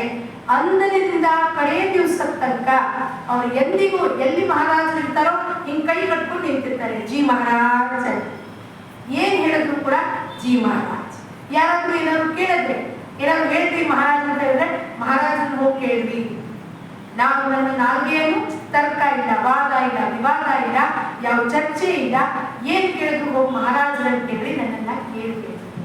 ನನ್ನ ನಾಲ್ಗೆಯನ್ನು ನಾನು ರಾಮನಾಮಕ್ಕೆ ಮಾಡ್ಕೊಂಡಿದ್ದೀನಿ, ಅದು ಬಿಟ್ಟು ಇನ್ನೊಂದು ಮಾತಾಡೋದಿಲ್ಲ. ಗುರು ಬಂದು ನಮ್ಮ ಜೀವನದಲ್ಲಿ ಹೀಗೆ ನಮಗೆ ಆ ನಾಮ ಏನು ಮಂತ್ರವನ್ನು ದೀಕ್ಷೆ ಮಾಡ್ತಾನೋ ಅವಾಗ ನಾಲ್ಗೆನ ಅವನಿಗೆ ನಾವು ಮಾಡ್ಕೊಂಡು ಬಿಡ್ಬೇಕು. ನಾವೇನ್ ಮಾಡ್ತೀವಿ, ಆ ಮಂತ್ರ ದೀಕ್ಷೆನೂ ತಗೋತೀವಿ, ಮತ್ತೆ ಪ್ರಪಂಚದಲ್ಲಿ ನಾಲ್ಗೆಯನ್ನು ಮತ್ತೆ ಪ್ರಪಂಚದಲ್ಲಿ ಬಳಕೆ ಮಾಡ್ತೀವಿ. ಎರಡೊಂದು ಮಾಡಬಾರದು. ಏನಂತ ಅದಕ್ಕೆ ವ್ಯಭಿಚಾರ. ಎರಡು ಮಾತಾಡ್ತೀವಿ, ಒಂದ್ ಕಡೆ ಗುರುನು ಬೇಕು, ಇನ್ನೊಂದ್ ಕಡೆ ಪ್ರಪಂಚನೂ ಬೇಕು, ಆಗುವುದಿಲ್ಲ. ಮನಸ್ಸಿನಿಂದ ಎಲ್ಲರೂ ತ್ಯಜಿಸ್ಬೇಕು. ಆದ್ರೆ ಇಲ್ಲಿ ದೇಹದಿಂದ ಕೆಲಸ ಮಾಡಬೇಕು, ಮನಸ್ಸಿನಿಂದ ಕೇವಲ ಸದ್ಗುರುನಾಥ ಒಬ್ಬನ್ ಬಿಟ್ಟು ಇನ್ನೊಬ್ರು ಅಲ್ಲಿ ಇರಬಹುದು. ಆಕಾಶ ನಮ್ಮ ಸ್ಪೇಸ್ ಏನಿದೆಯೋ ಒಳಗೆ ಅದು ಸಂಪೂರ್ಣ ಖಾಲಿ ಮಾಡಬೇಕು. ನಾವೀಗ ಏನ್ ಮಾಡಿದೀವಿ, ಎಲ್ಲರಿಗೂ ಟೆನೆಂಟ್, ಎಲ್ಲರೂ ಬನ್ನಿ ನಮ್ಮಲ್ಲಿ ಒಳಗಿರ್ರಿ, ಬನ್ನಿ ಫ್ರೀಯಾಗಿ ಕೊಟ್ಟಿದ್ದೀವಿ, ಬಾಡ್ರಿ, ವಿಚಾರ ಮಾಡ್ರಿ. ಬೆಂಗಳೂರಂತ ಜಾಗದಲ್ಲಿ ಎರಡೆರಡು ಮನೆ ಮೇಲೆ ಮನೆ ಕಟ್ಕೊಂಡು ಜನ 10, 15, 20 ಸಾವಿರ ಬಾಡಿಗೆಗಳು ತಗೋತಿದ್ದಾರೆ. ನಾವೇನ್ ಮಾಡಿದೀವಿ, ಎಲ್ಲರಿಗೂ ಫ್ರೀಯಾಗಿ ಬಂದು ಇರಪ್ಪ ಇರಪ್ಪ ಎಲ್ಲರೂ ಬಂದು ಕೂತ್ಕೊಂಡು ಎಲ್ಲರಿಗೂ ಜಾಗ ಕೊಟ್ಟಿದ್ದೀವಿ. ಅವ್ರು ಎಲ್ಲರಿಗೂ ಅಂದ್ರೆ ಏನು, ಅವ್ರ ವಿಚಾರಧಾರೆಗೆ ಅವ್ರು ಬೈದಿದ್ದು, ಅವ್ರ ಅಪಮಾನ ಮಾಡಿದ್ದು, ಅವ್ರ ನಿಂದನೆ ಮಾಡಿದ್ದು ಅವೆಲ್ಲ ಬೇಜಾರಲ್ಲಿ ಇಟ್ಕೊಂಡು ಕೂತೀವಿ. ಅದಕ್ಕೆ ನಮ್ಮ ಎದೆ ಏನಿರುತ್ತೆ ಭಾರವಾಗಿರುತ್ತೆ. ಅಯ್ಯೋ ನನಗೆ ಹಿಂಗೆ ಅಂದ್ಬಿಟ್ರಲ್ಲಪ್ಪ. 10-20 ವರ್ಷಗಳ ಕಾಲ ಮಾತೆಲ್ಲ ನಾವು ನಾಪ್ಕ ಇಟ್ಕೊಂಡಿದ್ವಿ. ವಿಚಾರ ಮಾಡೋಣ, ಈ ಸ್ಪೇಸಲ್ಲಿ ಜನ್ಮ ಜನ್ಮಾಂತರ ತುಂಬಿಕೊಂಡಿರುತ್ತೆ ಜೀವ. ಅದೆಲ್ಲ ಹೆಂಗೆ ಹೋಗ್ಲಾಡಿಸ್ಬೇಕು? ಅದಕ್ಕೆ ಏನ್ ಮಾಡ್ಬೇಕಪ್ಪ? ಗುರುಗೆ ನಾವು ದೇಹ, ಮನಸ್ಸು, ಬುದ್ಧಿ 3 ಅವನಿಗೆ ಶರಣ ಹೋಗ್ಬೇಕು. ಅವನ ಚರಣಕ್ಕೆ ನಾನು ನನ್ನ ತಲೆಯನ್ನು ಇಟ್ಟಿದ್ದಾದರೆ ಪುನಃ ತಲೆಯನ್ನ ಎತ್ತಬಾರದು. ಅಂದ್ರೆ ಅವನ ಹತ್ರ ಯಾವ ತರ ತರ್ಕ ವಿತರ್ಕ ಇರಬಾರ್ದು, ಪ್ರಶ್ನೆಗಳು ಇರಬಾರ್ದು. ನನ್ನ ಜೀವನದಲ್ಲಿ ಸಂಕಟ ಯಾಕೆ ತಂದಿದ್ಯಪ್ಪ, ಯಾವಾಗ ಮುಗಿಯತ್ತಪ್ಪ, ಅವ್ರಿಗೆ ಮಕ್ಕಳಾಗ್ತಿಲ್ಲಪ್ಪ, ಹಿಂಗಾಗ್ತಿಲ್ಲಪ್ಪ, ಏನು ಪ್ರಶ್ನೆ ಇಲ್ಲ. ನೀನು ಏನು ಮಾಡ್ತಿದ್ಯೋ ಸರ್ವಥಾ ಸಂಲಗ್ನ ಆಗಬೇಕು. ಗುರುವಿನ ಇಚ್ಛೆ ನನ್ನ ಇಚ್ಛೆ ಎರಡೂ ಒಂದಾಗಿ ಸಂಲಗ್ನ. ಅವಾಗ ಏನಾಗುತ್ತೆ? ಆ ಗುರುವಿನ ಇಚ್ಛೆ ನಡೀತಾ ಇರುತ್ತೆ, ಇದು ಡ್ರೈವರ್ ಸುಮ್ಮನೆ ಹೋಗ್ತಾ ಇರುತ್ತೆ, ಗುರು ಹಿಂದೆ ಹೋಗ್ತಾ ಇರುತ್ತೆ. ಅದಕ್ಕವರು ಸಾಧು ಸಜ್ಜನರ ಸಂಘ ಮಾಡಬೇಕು. ಸಾಧು ಸಜ್ಜನರ ಸಂಘ ಎಲ್ಲಿಂದ ಮಾಡ್ಬೇಕಪ್ಪ? ದೇಹದಿಂದ ಅಲ್ಲ, ಮನಸ್ಸಿನಿಂದ. ಇಲ್ಲಿ ದೇಹ ಕೂತಿದೆ, ಆದ್ರೆ ಮನಸ್ಸಲ್ಲೆಲ್ಲ ಮನೆಯಲ್ಲಿ ಬೀಗ ಹಾಕೊಂಡ್ ಬಂದಿಲ್ಲ, ಗ್ಯಾಸ್ ಆಫೇ ಮಾಡಿರ್ಲಿಲ್ಲ, ಅಯ್ಯೋ ತರಕಾರಿ ಹೆಚ್ಚಬೇಕಾಗಿತ್ತು, ಇಲ್ಲಿಂದ 1 ಗಂಟೆ ಆದ್ಮೇಲೆ ಮನೆಗೆ ಹೋಗಿ ಏನ್ ಕೆಲಸಗಳನ್ನ ಮಾಡ್ಬೇಕಾಗಿದೆ ಅಂದ್ರೆ ನನ್ನ ಮನಸ್ಸೆಲ್ಲಿತ್ತು? ಮನೆಯಲ್ಲೇ ಇತ್ತು. ದೇಹ ಮಾತ್ರ ಇಲ್ಲಿ ಕೂತಿದೆ. ಅಟೆಂಡೆನ್ಸ್ ಪರ್ಪಸ್ ದೇಹ ಕೂತಿದೆ, ಆದ್ರೆ ಮನಸ್ಸು ನಾವು ಇಲ್ಲಿನ ಗದ್ದಲ ಇರ್ತೀವಿ, ಇಲ್ಲಿಂದ ಎಷ್ಟು ದೂರ ಹೋಗ್ಬೇಕ್ರಿ, ಆಟೋ ಸಿಗತ್ತೇನ್ರಿ, ಸಿಗದಿಲ್ಲೇನ್ರಿ, ಇಷ್ಟೆಲ್ಲ ವಿಚಾರ ಸುಪಡಿತಾ ಇದೆ ಮನಸ್ಸು. ಆ ಮನಸ್ಸನ್ನ ತಂದು ಗುರುಚರಣದಲ್ಲಿ ಸಾಧು ಸಜ್ಜನರ ಸಂಘ. ಶಂಕರಾಚಾರ್ಯರು ಮತ್ತೆ ಹೇಳಿದ್ರು ಏನಪ್ಪ? ಸತ್ಸಂಗತ್ವೇ ನಿಸ್ಸಂಗತ್ವಂ, ನಿಸ್ಸಂಗತ್ವೇ ನಿರ್ಮೋಹತ್ವಂ, ನಿರ್ಮೋಹತ್ವೇ ನಿಶ್ಚಲತತ್ವಂ, ನಿಶ್ಚಲತತ್ವೇ ಜೀವನ್ ಮುಕ್ತಿ. ಸತ್ಸಂಗತ್ವೇ ನಿಸ್ಸಂಗ. ಸತ್ಸಂಗದಲ್ಲಿ ಬರುವುದರಿಂದ ಪುನಃ ಪುನಃ ಶ್ರವಣ ಮಾಡುವುದರಿಂದ ಏನಾಗುತ್ತೆ? ನಮ್ಮನ್ನ ನಿಸ್ಸಂಗ ಮಾಡ್ತಾ ಹೋಗುತ್ತೆ. ಪ್ರಪಂಚದ ವಿಚಾರಗಳಿಲ್ಲ, ದೇಹದಿಂದ ಅಲ್ಲ. ದೇಹದಿಂದ ಯಾರನ್ನೂ ಬಿಡೋಂಗಿಲ್ಲ ಅಂತ ಗುರು. ಯಾಕೆಂದ್ರೆ ಅವರೆಲ್ಲ ಪ್ರಾರಬ್ಧದಿಂದ ನಿನ್ನ ಜೊತೆ ಬಂದಿದ್ದಾರೆ. ಇವತ್ತಿಷ್ಟು ಜನ ಎಲ್ಲ ಕೂತಿರೋರು ನಮ್ಮ ಪ್ರಾರಬ್ಧದಿಂದ, ನಿಮ್ಮ ಪ್ರಾರಬ್ಧದಿಂದ ನಾವೆಲ್ಲರೂ ಸೇರಿದ್ವಿ ಜೊತೆ. ಈಗ ನಾನು ಬಿಟ್ಬಿಟ್ಟು ಎಲ್ಲಿ ಹೋಗ್ಬೇಕಾಗಿದೆ ಅದನ್ನ ಹೇಳಬೇಕು ಅಂದ್ರೆ ಎಲ್ಲರನ್ನೂ ಅದರ ಸಮಾವೇಶ ಮಾಡ್ಕೋಬೇಕು ವ್ಯಾಖ್ಯಾನದಲ್ಲಿ. ಸೊ ಅವಾಗ ಏನಾಗುತ್ತೆ? ಆದ್ರೆ ಇಲ್ಲಿಂದ ಹೋದ್ಮೇಲೆ ಇಲ್ಲಿ ಈಗ ಹಿಂಗಪ್ಪ ಆಕ್ಟಿಂಗ್ ಮಾಡ್ತಿರ್ತೀವಿ ನಾವು. ಆಕ್ಟಿಂಗ್ ನಲ್ಲಿ ಪಿಕ್ಚರ್ ನಲ್ಲಿ ಆಕ್ಟಿಂಗ್ ಮಾಡೋ ಒಂದು ಸೀನ್ ಮುಗಿದ್ರೆ ಒಂದ್ ಕಡೆ ಫೈಟಿಂಗ್ ಮಾಡ್ತಿರ್ತಾನೆ ಹೀರೋ, ಇನ್ನೊಂದು ಮುಗಿದ ಕೂಡಲೇ ಆಗ ರೊಮ್ಯಾನ್ಸ್ ಮಾಡ್ತಿರ್ತಾನೆ, ಮತ್ ಸ್ವಲ್ಪ ಹೊತ್ತಾದ್ಮೇಲೆ ಅಳ್ತಿರ್ತಾನೆ ಅಮ್ಮನ ಜೊತೆಗೆ. ಎಲ್ಲವೂ ಆಕ್ಟಿಂಗ್ ಹೆಂಗ್ ಮಾಡ್ತಿರ್ತಾನೋ ಇಲ್ಲಿ ಈಗ ವಕ್ತ ಆಗಿ ವ್ಯಾಖ್ಯಾನ ಹೇಳಬೇಕು. ಇಲ್ಲಿಂದ ಹೋದ ಕೂಡಲೇ ಮತ್ತೆ ಆ ಮುಖಾಂತರ ನಮ್ಮ ಸತ್ಸಂಗ ಶುರುವಾಗುತ್ತೆ. ಅಲ್ಲಿ ಯಾರು ಹೇಳ್ತಾರೋ ನಾವು ಅವಾಗ ಶ್ರೋತ ಆಗ್ಬೇಕು. ಇಲ್ಲಿ ಚರ್ಚೆ ಅಲ್ಲಿ ಮಾಡೋಂಗಿಲ್ಲ. ಆಕ್ಟಿಂಗ್ ಮುಗೀತಲ್ವಾ, ಮುಗೀತು ಅಷ್ಟಕ್ಕೆ ಕಟ್. ಡೈರೆಕ್ಟರ್ ಹೇಳ್ತಾನ ಒಂದು ಪರಮಾತ್ಮ ಕಟ್ ಕಟ್ ಕಟ್ ಅಂತ ಹೆಂಗ್ ಹೇಳ್ತಿರ್ತಾನೋ ಅವನು ಹೇಳ್ತಾನೆ ಕಟ್, ಸೀನ್ ಕಟ್ ಮಾಡಿ ರೆಡಿ ಮುಂದೆ. ನಾವೇನ್ ಮಾಡ್ತೀವಿ? ನಾವೇನು ಹೋಗಿದ್ದೇವೆ ಇವತ್ತು, ಎಷ್ಟು ಚಂದ ಹೇಳ್ಬಿಟ್ರು ಎಲ್ಲರೂ ಸೇರಿ, ಮೇಡಮ್ ಇಷ್ಟು ಚೆನ್ನಾಗಿ ಹೇಳ್ತಿದ್ದೀವಿ ನೀವು ಅಂದ ಕೂಡಲೇ ಇದಾಗಲೇ ಹಾರಾಟಕ್ಕೆ ಶುರು ಮಾಡ್ತೀವಿ. ಅಲ್ಲಿ ಅವ್ರು ಏನ್ ಹೇಳ್ತಿದಾರೋ ಇನ್ನೊಬ್ಬ ಹೋಗ್ತಾ ಅದನ್ನ ಇದು ಕೇಳಿಸ್ಕೊಳ್ಳೋದೇ ಇಲ್ಲ. ಯಾಕೆಂದ್ರೆ ಹಾರಾಡ್ತಿದ್ದ ಮನಸ್ಸು. ಎಲ್ಲರೂ ಚೆನ್ನಾಗಿರ್ಬಿಟ್ರು, ಎಲ್ಲರೂ ಚೆನ್ನಾಗನ್ಬಿಟ್ರು, ಯಾರಿಬ್ರು ಕೆಟ್ಟದನ್ಬಿಟ್ರು ಸಹ ನಮ್ಮ ಮನಸ್ಸಿಗೆ ಬೇಜಾರಾಗಲ್ಲ. ಇಲ್ಲಿ ಏನ್ ಆಕ್ಟಿಂಗ್ ಇತ್ತು ಮುಗಿಸೋದು ಕೂಡಲೇ ನೆಕ್ಸ್ಟ್ ಆಕ್ಟಿಂಗ್ ಚೇಂಜ್. ಅಲ್ಲಿ ಮನೆಗೆ ಹೋದ ಕೂಡಲೇ ಮತ್ತೆ ಅವ್ರು ವಕ್ತ ಆಗ್ತಾರೆ. ಈಗ ಅವ್ರು ವಕ್ತ ಆಗಿ ಶ್ರೀಪಾದ ಶಿವಲ್ಲಭ ಚರಿತ್ರೆ ಇದು ಮಾಡ್ತಾರೆ, ನಾವು ಈಗ ಶ್ರೋತ ಕೂತ್ಕೋತೀವಿ, ಸ್ಟೂಡೆಂಟ್ ಆಗಿ ಕೂತ್ಕೋಬೇಕು. ಗುರು ಅವನಾಗ್ತಾನೆ, ನಾನು ಸ್ಟೂಡೆಂಟ್, ಪಾತ್ರ ಬದಲಾಯಿಸ್ಬೋದು. ಅವಾಗ ಏನಾಗುತ್ತಪ್ಪ? ಮತ್ತೆ ಹೊಸ ಭಗವಂತ ಏನು ತಿಳಿಸ್ಬೇಕಾಗಿರ್ತಾನೋ ಇವತ್ತು ಅದನ್ನ ಅವ್ರ ಮುಖೇನ ನಮಗೆ ತಿಳಿಸ್ತಾನ ಅನ್ನೋ ಮಾತು. ಅದನ್ನ ಮತ್ತೆ ಶ್ರವಣ ಮಾಡೋದು, ಅದನ್ನ ಜೀವನದಲ್ಲಿ ಅಳವಡಿಸ್ಕೊಳ್ಳೋದು. ಅದಕ್ಕೆ ಅವರಿದ್ರು ಅದರಿಂದ ಏನಾಗುತ್ತೆ? ಸತ್ಸಂಗತ್ವೇ ನಿಸ್ಸಂಗತ್ವ, ನಿಸ್ಸಂಗತ್ವೇ ನಿರ್ಮೋಹತ್ವ. ನಿರ್ಮೋಹ, ಮೋಹ ನಾವೇನು ಅಂಟಿಸ್ಕೊಂಡಿದೀವೋ ಈ ಪ್ರಪಂಚಕ್ಕೆ, ನಾನು, ನನ್ನದು, ನನ್ನ ಬಳಗ, ನನ್ನ ಹೆಂಡತಿ, ನನ್ನ ಮಕ್ಕಳು ಅಂತ ಆ ಮೋಹನ ಅವನು ಗುರು ಬಂದು ಕಳಚಿ ಹಾಕ್ತಾನೆ. ಸತ್ಸಂಗ ಕೊಟ್ಟಿ ಕೊಟ್ಟಿ ಕೊಟ್ಟಿ ಅದನ್ನೇ ಪೆಟ್ಟು ಕೊಡ್ತಿರ್ತಾನಲ್ವ ಇವರು ಕುಂಬಾರ. ಪೆಟ್ಟು ಕೊಟ್ಟಿ ಕೊಟ್ಟಿ ಆ ಮಡಿಕೆಯನ್ನು ಎಷ್ಟು ಸುಂದರವಾಗಿ ಮಾಡ್ತಾನೆ. ಹಂಗೆ ಗುರುನು ಕೂಡ ಸತ್ಸಂಗದಲ್ಲಿ ಬಂದು ಮಾತಿನಿಂದ ಶಬ್ದಗಳಿಂದ ಪೆಟ್ಟು ಕೊಟ್ಟಿ ಕೊಟ್ಟಿ ಮನಸ್ಸನ್ನ ಹೊರಗಡೆಯಿಂದ ಒಳಗೆ ಬಾಹ್ಯದಿಂದ ಆಂತರಿಕ ಜರ್ನಿ, ಬಾಹ್ಯ ಪ್ರವೃತ್ತಿಯಿಂದ ಆಂತರಿಕ ಪ್ರವೃತ್ತಿ, ನಿವೃತ್ತಿಗೆ ಕರ್ಕೊಂಡು ಹೋಗ್ತಾರೆ. ನಿರ್ಮೋಹತ್ವೇ ನಿಶ್ಚಲ ತತ್ವ. ತತ್ವ ಅಂದ್ರೆ ಏನದು? ಅದು ಅಚಲವಾಗಿ ಹಿಂಗೆ ನಿಂತ್ಕೊಳತ್ತವಾಗ. ಈಗ ನಮ್ದು ಹೆಂಗಿದೆ, ಏನಾದ್ರು ಒಂದು ಸಿಚುವೇಶನ್ ಬಂದ ಕೂಡಲೇ ಈ ಕಡೆ ಹೋಗುತ್ತೆ, ಇಲ್ಲ ಈ ಕಡೆ ಹೋಗುತ್ತೆ. ಈ ಕಡೆ ಆಯ್ತು, ಅವ್ರ ಬೈಕ್ ಕೂಡಲೇ ಈ ಕಡೆ ಹೋಗುತ್ತೆ, ಹೊಗಳದ ಕೂಡಲೇ ಈ ಕಡೆ ಹೋಗುತ್ತೆ. ಸ್ಥಿರ ಇಲ್ಲ. ನಿಶ್ಚಲ ತತ್ವ. ತತ್ವ ಏನಿದೆ ಅದು ತತ್ವ ನಿಶ್ಚಲವಾಗಿದೆ. ಈ ಮನಸ್ಸು ಆ ತತ್ವದಲ್ಲಿ ಹೋಗಿ ಲಯ ಆಗಬೇಕು ಅಂದ್ರೆ ನನ್ನ ಮನಸ್ಸು ಸ್ಥಿರ ಆಗಿದೆ. ಅಲ್ಗಾಡಬಾರ್ದು ಯಾವ ಪರಿಸ್ಥಿತಿಯಲ್ಲಿ.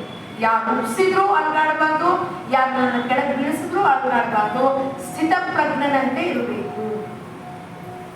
ಭಗವದ್ಗೀತೆಯ 2ನೇ ಅಧ್ಯಾಯದಲ್ಲಿ ಕೆಲವು ಶ್ಲೋಕಗಳಿದ್ದಾವೆ. ಸ್ಥಿತ ಪ್ರಜ್ಞನ ಲಕ್ಷಣಗಳು. ಹೆಂಗಿರ್ತಾನಪ್ಪ ಅವನು?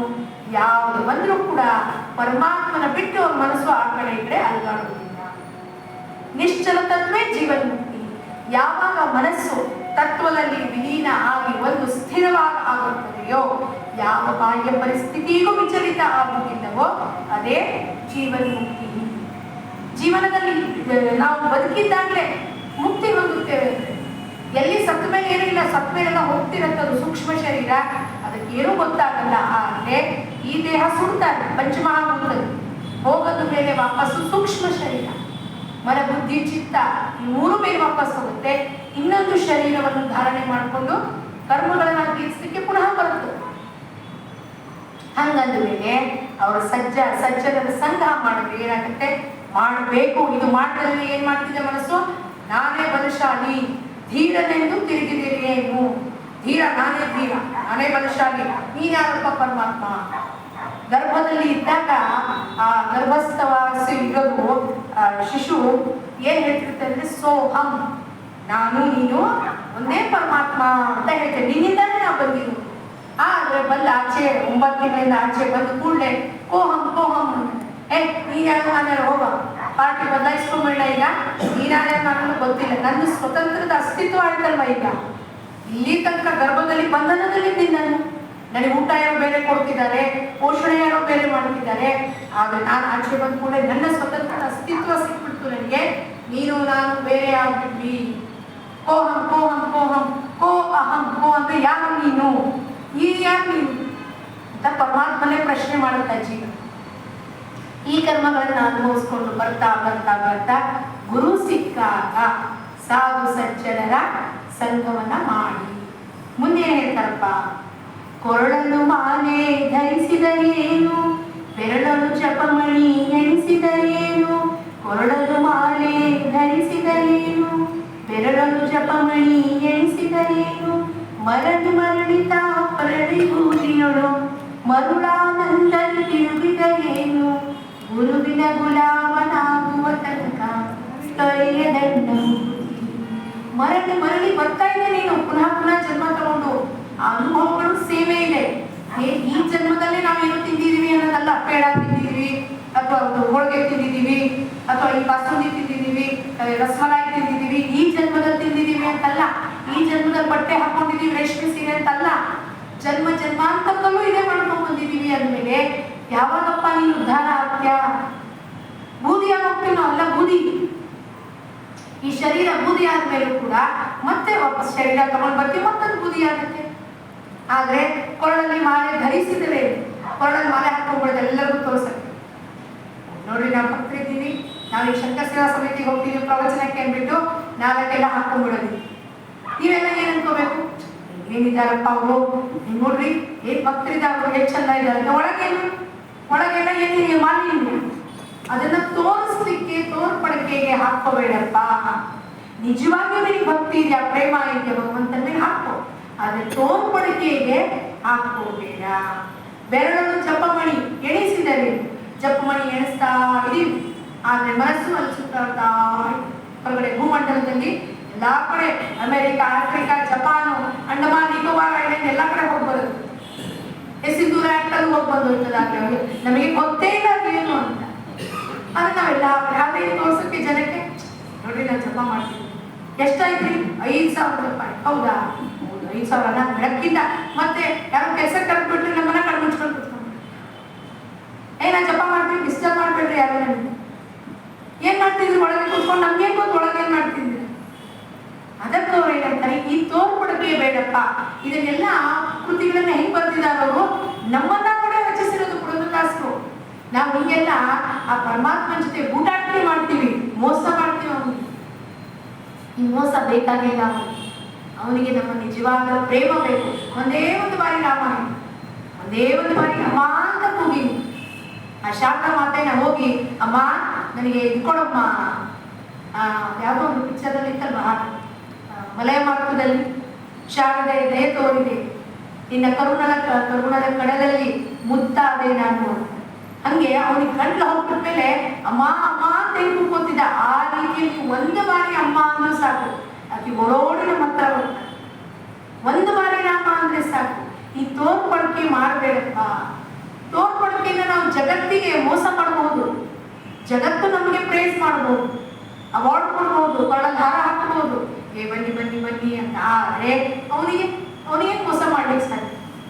ಇಲ್ಲಿ ಒಳಗೆ ಕುತ್ಕೊಂಡು ನೋಡ್ತಿರ್ತಾನೆ, ಅವನು ಇಷ್ಟೊಂದು ಅರ್ಥ ಮಾಡ್ತಿದ್ದೀನಪ್ಪ, ಇದು ಬಹಳ ಚೆನ್ನಾಗಿ ಆಕ್ಟಿಂಗ್ ಮಾಡಿದ ಅಂತ ಅವನು ಒಳಗೆ ಹೇಳ್ತಾನೆ. ಆದ್ರೆ ಅವನಿಗೆ ಮೋಸ ಮಾಡ್ಲಿಕ್ಕೆ ಆಗುವುದಿಲ್ಲ.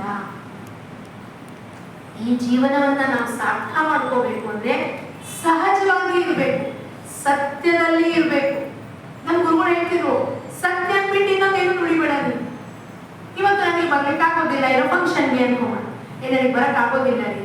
ಯಾಕೆಂದ್ರೆ ಈ ಕರ್ಮ ದೇವಾದೇವಿ ಎಷ್ಟು ಸೂಕ್ಷ್ಮ ಇದೆ ಅಂದ್ರೆ, ನಾನು ಏನಾದ್ರು ಒಂದು ಸುಳ್ಳು ನಿಮ್ಮ ಹತ್ರ ಹೇಳಿದೆ, ನನಗೆ ಹುಷಾರಿಲ್ಲ, ನನಗೆ ಬರಕ್ಕಾಗ್ತಿಲ್ಲ ಅಂದ್ರೆ ಅದು ಹೇಳಿದ್ದ ಮಾತನ್ನ ಅನುಭವಿಸ್ಲಿಕ್ಕೆ ಇನ್ನು 6 ತಿಂಗಳು ಬಿಟ್ಟು ಏನ್ ಅಂದಿದ್ದು ಅದು ಆಗುತ್ತದೆ ಶರೀರ. ನನಗೆ ತಲೆನೋವು ಇದೆ ಅಂದ್ರೆ 6 ತಿಂಗಳು ಬಿಟ್ಟು ತಲೆನೋವು ಆಗುತ್ತೆ. ಯಾಕಪ್ಪ ಬರಕ್ಕಾಗೋದಿಲ್ಲ ಅಂದ್ರೆ, ಇಲ್ರಿ ಆಗೋದಿಲ್ಲ, ಬಹಳ ದೂರ ಇದೆ ಜಾಗ, ನನ್ನ ಕೈ ಬರ್ಲಿಕ್ಕೆ ಆಗೋದಿಲ್ಲ, ಅಥವಾ ಹಣಕಾಸಿನ ಸಮಸ್ಯೆ ಇದೆ, ಏನೋ ಒಂದು ಕಾರಣ, ನಿಜವಾದ ಕಾರಣ ಏನಿರುತ್ತೋ ಅದನ್ನ ಹೇಳ್ಬಿಟ್ರೆ ಅಲ್ಲಿಗಲ್ಲಿಗ ಕರ್ಮ ಮುಗಿದೋಗುತ್ತೆ. ನಾವೇನ್ ಮಾಡ್ತೀವಿ, ಕರ್ಮದ ಆದಾನ ಪ್ರದಾನ ಮಾಡ್ತೀವಿ, ಸುಳ್ಳು ಹೇಳ್ತೀವಿ. ಸುಳ್ಳು ಹೇಳೋದ ಅವಶ್ಯಕತೆ ಇದೆ. ಜಪಮಾಲೆ ಮಾಡಿ, ಭಗವಂತನ ಭಕ್ತಿ ಮಾಡಿ, ನೀ ಸತ್ಯ ಆಗಲ್ಲಪ್ಪ, ನೀ ಎಷ್ಟು ದೂರ ಬರಬೇಕು, ಯಾವುದೋ ಭಜನೆಗೆ ಹೋಗ್ಬೇಕು, ಎಲ್ಲೋ ಮೊನ್ನೆ ಟೆಕ್ ಪಾರ್ಕಲ್ಲಿ ಎಲ್ಲೋ ಇದೆ, ನಾಳೆ ಭಜನೆ, ನಮ್ ಕೈ ಆಗಲ್ಲಪ್ಪ ಹೋಗ್ಲಿಕ್ಕೆ ಅನ್ಕೋಣ, ದೇಹನ ಕರ್ಕೊಂಡು ಇಲ್ರಿ ಇಷ್ಟು ದೂರ ನನಗೆ ಬರ್ಲಿಕ್ಕಾಗುತ್ತೆ. ನೀವೇನ್ ಅನ್ಕೋತೀರ ಅದಕ್ಕೆ ಸಂಬಂಧ ಇಲ್ಲ. ಸಂಬಂಧ ಇರೋದು ನಾನು ಸತ್ಯ ಹೇಳೋದು. ಅವಾಗ ಏನಾಗುತ್ತಪ್ಪ, ಸತ್ಯ ಹೇಳಿದಾಗ ಅದರದಿಂದ ವಿಚಾರದಿಂದ ಮುಕ್ತಿ ಆಗ್ಬಿಡ್ತೀನಿ ನಾನು ಅವಾಗಿಂದ ಅವಾಗ. ಇಲ್ಲ, ಕರ್ಮದ ಲೇವಾದೇವಿಯಲ್ಲಿ ಸಿಕ್ಕಾಕೊಂಡು ತೀರಿಸ್ಲಿಕ್ಕೆ ನಾನು ಪುನಃ ಪುನಃ ಬರಬೇಕಾಗತ್ತೆ. ಅಂತದಕ್ಕೆ ನಾವು ಬರ್ಬೇಕಾ? ವಿಚಾರ ಬರ್ಬೇಕಾ? ನಾವು ಯಾರಾದ್ರಿಗೂ ಇಚ್ಛಾ ಇದೆ ಹಿಂಗ್ ಬರ್ಬೇಕು ಅಂತ, ಇಲ್ಲಿ ತನಕ ಬಂದಿದೀವಿ, ಬಿಟ್ಟಿದೀವಿ, ಆಗೋದು. ಆದ್ರೆ ಇನ್ನ ಮತ್ತೆ ಮರುಜನ್ಮದಲ್ಲಿ ಬಂದಾಗ ನಮಗೆ ಹೆಂಗ್ ಬರ್ಬೇಕಪ್ಪ ಅನ್ನೋದನ್ನ ಒಂದು ಬ್ಲೂ ಪ್ರಿಂಟ್ ಇಮ್ಯಾಜಿನ್ ಮಾಡ್ಕೊಳ್ಳಿ. ಅಪ್ಪ ನಾನು ಹೆಂಗ್ ಬರ್ಬೇಕು? ನಿನ್ನ ಭಕ್ತಿಯಲ್ಲಿ ನಾನು ಬರ್ಬೇಕು, ನಿನ್ನ ಜ್ಞಾನದಲ್ಲಿ ನಾನು ಬರ್ಬೇಕು, ಶಂಕರಾಚಾರ್ಯರಾಗಿ ಏನಾದ್ರು ಒಂದು ಆಗಿ ಬರ್ಬೇಕು, ವಿವೇಕಾನಂದರ ಆಗಿ ಬರ್ಬೇಕು. ಮತ್ತೆ 2 BHK 1 BHK ಹೊಡೆದಾಟ ಮಾಡ್ಕೊಂಡು ನನಗೆ ಬರ್ಲಿಕ್ಕೆ ಇಷ್ಟ ಇಲ್ಲಪ್ಪ ಪರಮಾತ್ಮ ಅನ್ನೋದ ಕೋರಿಕೆಯನ್ನು ಅಪ್ಲಿಕೇಶನ್ ಹಾಕ್ಬೇಕು. ಇವಾಗ ಅಪ್ಲಿಕೇಶನ್ ಹಾಕಿದ್ರೆ ಪರಮಾತ್ಮ ಅದಕ್ಕೆ ಎಸ್ ಅಂತ ರುಜು ಮಾಡ್ಕೊಡ್ತಾನೆ. ಹೌದೇನಪ್ಪ, ನಿನಗೆ ಇಂಥ ಜನ್ಮ ಬೇಡವಾ, ನಿನಗೆ ಇಂಥ ಜೀವನ ಬೇಡವಾ, ಆಯ್ತು ನೀನೇ ಹೇಳ್ತೀಯ ತಾನೆ, ನಿನ್ನ ಕೋರಿಕೆಯನ್ನು ನಾನು ಈಡೇರಿಸುತ್ತೇನೆ. ಮತ್ತೆ ಹೇಳ್ತಾರಪ್ಪ, ನಾನಿಯ ಭೋಗ ಅಳಿಸಿದಲೇನು, ಶರೀರ ಸುಖವನ್ನು ಬಿಡಿಸಿದಲೇನು, ಮಾನ ಜನಕ ಸಿರಿ ಪುರಂದರ ವಿಠಲನ ಸೇರಿಕೊಂಡು ಪಡೆಯುವ ತನಕ, ಗುರುವಿನ ಗುಲಾಮನಾಗುವ ತನಕ ತೊರೆಯ ಗಣ್ಣ ಮುಕ್ತಿ, ಗುರುವಿನ ಗುಲಾಮನಾಗುವ ತನಕ ದೊರೆಯ ಗಣ್ಣ ಮುಕ್ತಿ.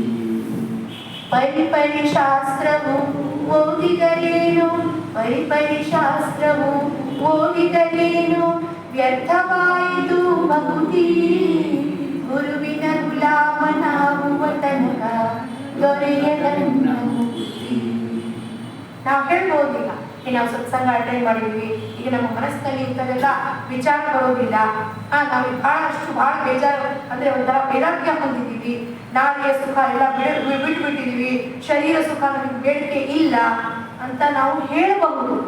ಆದರೆ ಮಾನವ ಜನಕ, ಮಾರ ಅಂದ್ರೆ ಮನ್ಮಥ, ಅವನ ಜನಕ ಯಾವ ಸಿರಿ ಪುರಂದರ ವಿಠಲನ, ಎಲ್ಲಿವರೆಗೂ ಅವನಲ್ಲಿ ನಾವು ಒಂದಾಗೋದಿಲ್ಲವೋ ಅಂದರೆ ಈ ಮನಸ್ಸು ಹೋಗಿ ಎಂಥದ್ದು ಬೇಡಿಕೆ ಇಲ್ಲ ನನಗೀಗ.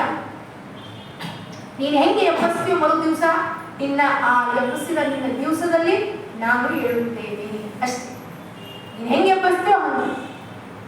ಬೆಳಗ್ಗೆ ಕೂಡ ಇವತ್ತು ನೀರು ಬರೋದಿಲ್ಲ ಕಣ್ರಿ, ಹೌದಾ ಆಯ್ತಪ್ಪ. ನಾನು ಯೋಚನೆ ಮಾಡೋದ್ರಿಂದ ನೀರಂತೂ ಬರೋದಿಲ್ಲ. ಸುಮ್ಮನೆ ಯೋಚನೆ ಮಾಡೋದ್ರಿಂದ ಏನಾಗುತ್ತೆ?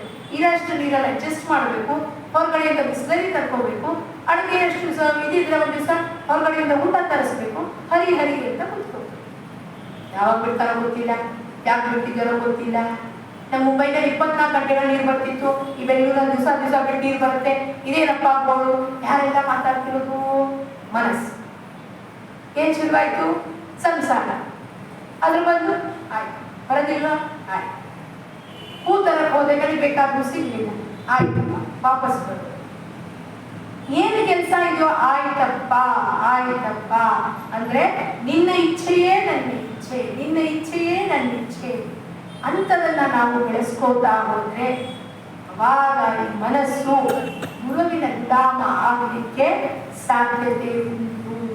ಅಂದ್ರೆ ಏನು ಪ್ರತಿಕಾರ ಮಾಡೋದಿಲ್ಲ, ಪ್ರತಿಕ್ರಿಯೆನೇ ಮಾಡೋದಿಲ್ಲ. ನಾವು ನೋ ನೋ ಅಂದ್ರೆ ನಾವು ಎದುರುಗಡೆ ಹೋಗಿ ನೋ ಅಂತಿಲ್ಲ, ಅವನಿಗೆ ನೋ ಅಂತಿದೀವಿ. ಯಾವ ರೂಪದಲ್ಲಿ? ಎದುರುಗಡೆ ಇರೋ ರೂಪದಲ್ಲಿ. ಅವನಂತೂ ಕಾಣಿಸೋದಿಲ್ಲ ಕಣ್ಣಿಗೆ. ನಾವು ಯಾರಿಗೆ ನೋ ಅಂತೀವಿ? ಹಂಗಾಗಿ ನಾವು ಮಾಡೋದಿಲ್ಲ ಈ ಕೆಲಸ. ಯಾರಿಗೆ ಹೇಳ್ತಿದೀವಿ? ಇಲ್ಲ ಮಗಳಿಗೆ ಹೇಳ್ತೀವಿ, ಇಲ್ಲ ತಂದೆಗೆ ಹೇಳ್ತೀವಿ, ಇಲ್ಲ ನಮ್ಮ ಗಂಡನಿಗೆ ಹೇಳ್ತೀವಿ, ಆಪ್ತೇಷ್ಟ್ರಿಗೆ ಹೇಳ್ತೀವಿ. ಏನ್ ಮಾಡ್ತೀವಪ್ಪ ನಾವು? ನೋ ಅಂತ ನಾವು ಅನ್ಕೋತಾ ಇರೋದು. ಚಿದಾಭಾಸ, ಆ ಭಾಸ ಪ್ರತಿಬಿಂಬಕ್ಕೆ ಹೇಳ್ತೀವಿ ನೋ. ಆದ್ರೆ ಪ್ರತಿಬಿಂಬಕ್ಕಲ್ಲ, ಬಿಂಬಕ್ಕೆ ಒಳಗಿರೋನಿಗೆ ಹೇಳ್ತಾ ಇದ್ದೀನಿ, ನಾನು ನಿನ್ ಕೆಲಸ ಮಾಡೋದಿಲ್ಲ, ನಾನು ನಿನ್ ಮಾತು ಒಪ್ಪೋದಿಲ್ಲ. ಅದಕ್ಕೆ ಸಂಪೂರ್ಣವಾಗಿ ನಾವು ಅವನನ್ನ ಪಡ್ಕೋಬೇಕು ಅಂದ್ರೆ, ಅವನಲ್ಲಿ ನಮ್ಮ ಮನಸ್ಸು ವಿಲೀನ ಆಗಬೇಕು ಅಂದ್ರೆ ಒಂದು ಪ್ರತಿಕಾರ ಇರಬಾರ್ದು, ಪ್ರತಿಕ್ರಿಯೆ ಇರಬಾರ್ದು. ಎಲ್ಲದಕ್ಕೂ ಏನು? ಎಸ್. ನೀವು ಮಾಡಿ ನೋಡಿ, ನೋಡಿ ಯಾವ ಮಾತಿಗೂ ನೀವು ಎಸ್ ಅಂತ ನೋಡಿ, ಅವಾಗ ಏನಾಗುತ್ತೆ? ಪರಮಾತ್ಮ ಎಸ್ ಅಂದ ಕೂಡಲೇ ನೀವು ಅನ್ಬೋದು, ಈ ಪ್ರಶ್ನೆ ಬರ್ಬೋದು, ಏನ್ರಿ ನಾವು ಎಸ್ ಅಂದ ಕೂಡಲೇ ನಮ್ಮ ಪ್ರಕಾರ ಆಗತ್ತ ಕೆಲಸ? ಇಲ್ಲ, ನನ್ನ ಪ್ರಕಾರನೂ ಆಗಲ್ಲ, ನಿಮ್ಮ ಪ್ರಕಾರನೂ ಆಗಲ್ಲ, ಅದು ಅವನ ಪ್ರಕಾರನೇ ಆಗುತ್ತೆ. ಎಸ್ ಅನ್ನಕ್ಕೆ ಏನ್ ಕಂಡು ಹೋಗುತ್ತೆ? ನೋ. ನಕಾರಾತ್ಮಕ ಬೀಜ ಯಾಕೆ ಹಾಕಬೇಕು? ಸಕಾರಾತ್ಮಕ ಬೀಜವನ್ನು ಹಾಕ. ಎಸ್ ಅಂದ ಕೂಡಲೇ ಈಗ ಬಾಗ್ಲೋಪನ್ ಆಗ್ಬಿಟ್ಟು ಎಲ್ಲಾ ಕೆಲಸ ನಂದು ಆಗೋಗುತ್ತಾ? ಇಲ್ಲ. ಆದ್ರೆ ನೋ ಅಂದ ಕೂಡಲೇ, ಇನ್ನೊಬ್ಬರಿಗೆ ನೋ ಅಂದ ಕೂಡಲೇ, ಅವ್ರ ಈಗೋನ ಹರ್ಟ್ ಮಾಡಿದ ಕೂಡಲೇ ಅಲ್ಲಿಂದ ಪ್ರತಿಕಾರ ಬಂತು, 4 ಮಾತಿಗೆ ಅವಕಾಶ ಆಯಿತು, ನನ್ನ ಸಮಯ, ನನ್ನ ಊರ್ಜಾ ಹಾಳಾಯಿತು. ಅದಕ್ಕೆ ಅವಕಾಶ ನಾನು ಮಾಡಿಕೊಡ್ಬಾರ್ದು, ಅವರನ್ನ ನಾನು ಮಾಡಿಕೊಡ್ಬಾರ್ದು ಅವಕಾಶ. ಅವಾಗ ಏನಾಗುತ್ತಪ್ಪ? ನೀವು ಒಂದು ವಾರ ಎಕ್ಸ್ಪೆರಿಮೆಂಟ್ ಮಾಡಿ ನೋಡಿ. ಮುಂದಿನ ಸತಿ ಬಂದಾಗ ನೀವು ಹೇಳಿ, ನಾವು ಎಕ್ಸ್ಪೆರಿಮೆಂಟ್ ಮಾಡಿದ್ವಿ, ನಿಮಗೆ ಹೆಂಗ್ ಅನ್ಸತ್ತಪ್ಪ? ಎಲ್ಲದಕ್ಕೂ ಎಸ್.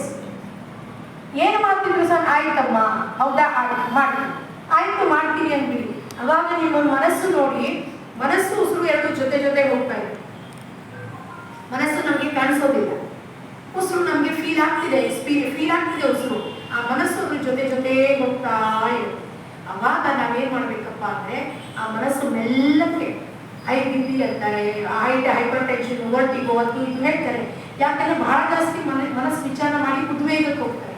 ಇದನ್ನ ನೀವು ಮಾಡಿ ನೋಡಿ, ನಿಮ್ಮ BP, ನಿಮ್ಮ ಶುಗರ್ ಪ್ರಾಬ್ಲಮ್ಮು ಎಲ್ಲವೂ ನಾರ್ಮಲೈಸ್ ಬರುತ್ತೆ. ನಮ್ಮ ಇದರಲ್ಲಿ ನಾವು ಧ್ಯಾನ ಮಾಡಿದಾಗ, ನೀವು ಎಲ್ಲ ಬರಬಹುದು ಧ್ಯಾನಕ್ಕೆ.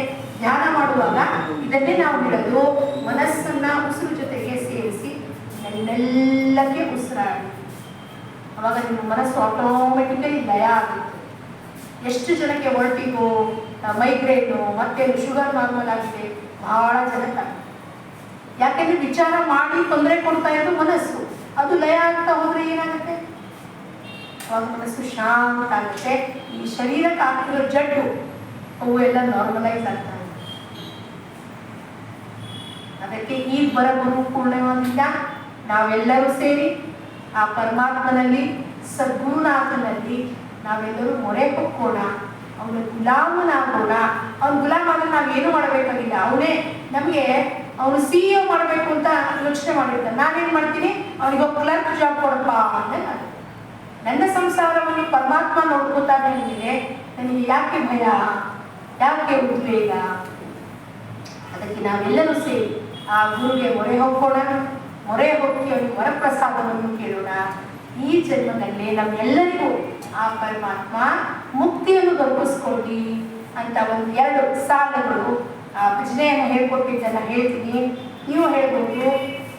ಮೊರೆ ಹೊಕ್ಕೆ ಸದ್ಗುರುರಾಯ, ದೂರ ಮಾಡೋ ಮೋಹಮಾಯ.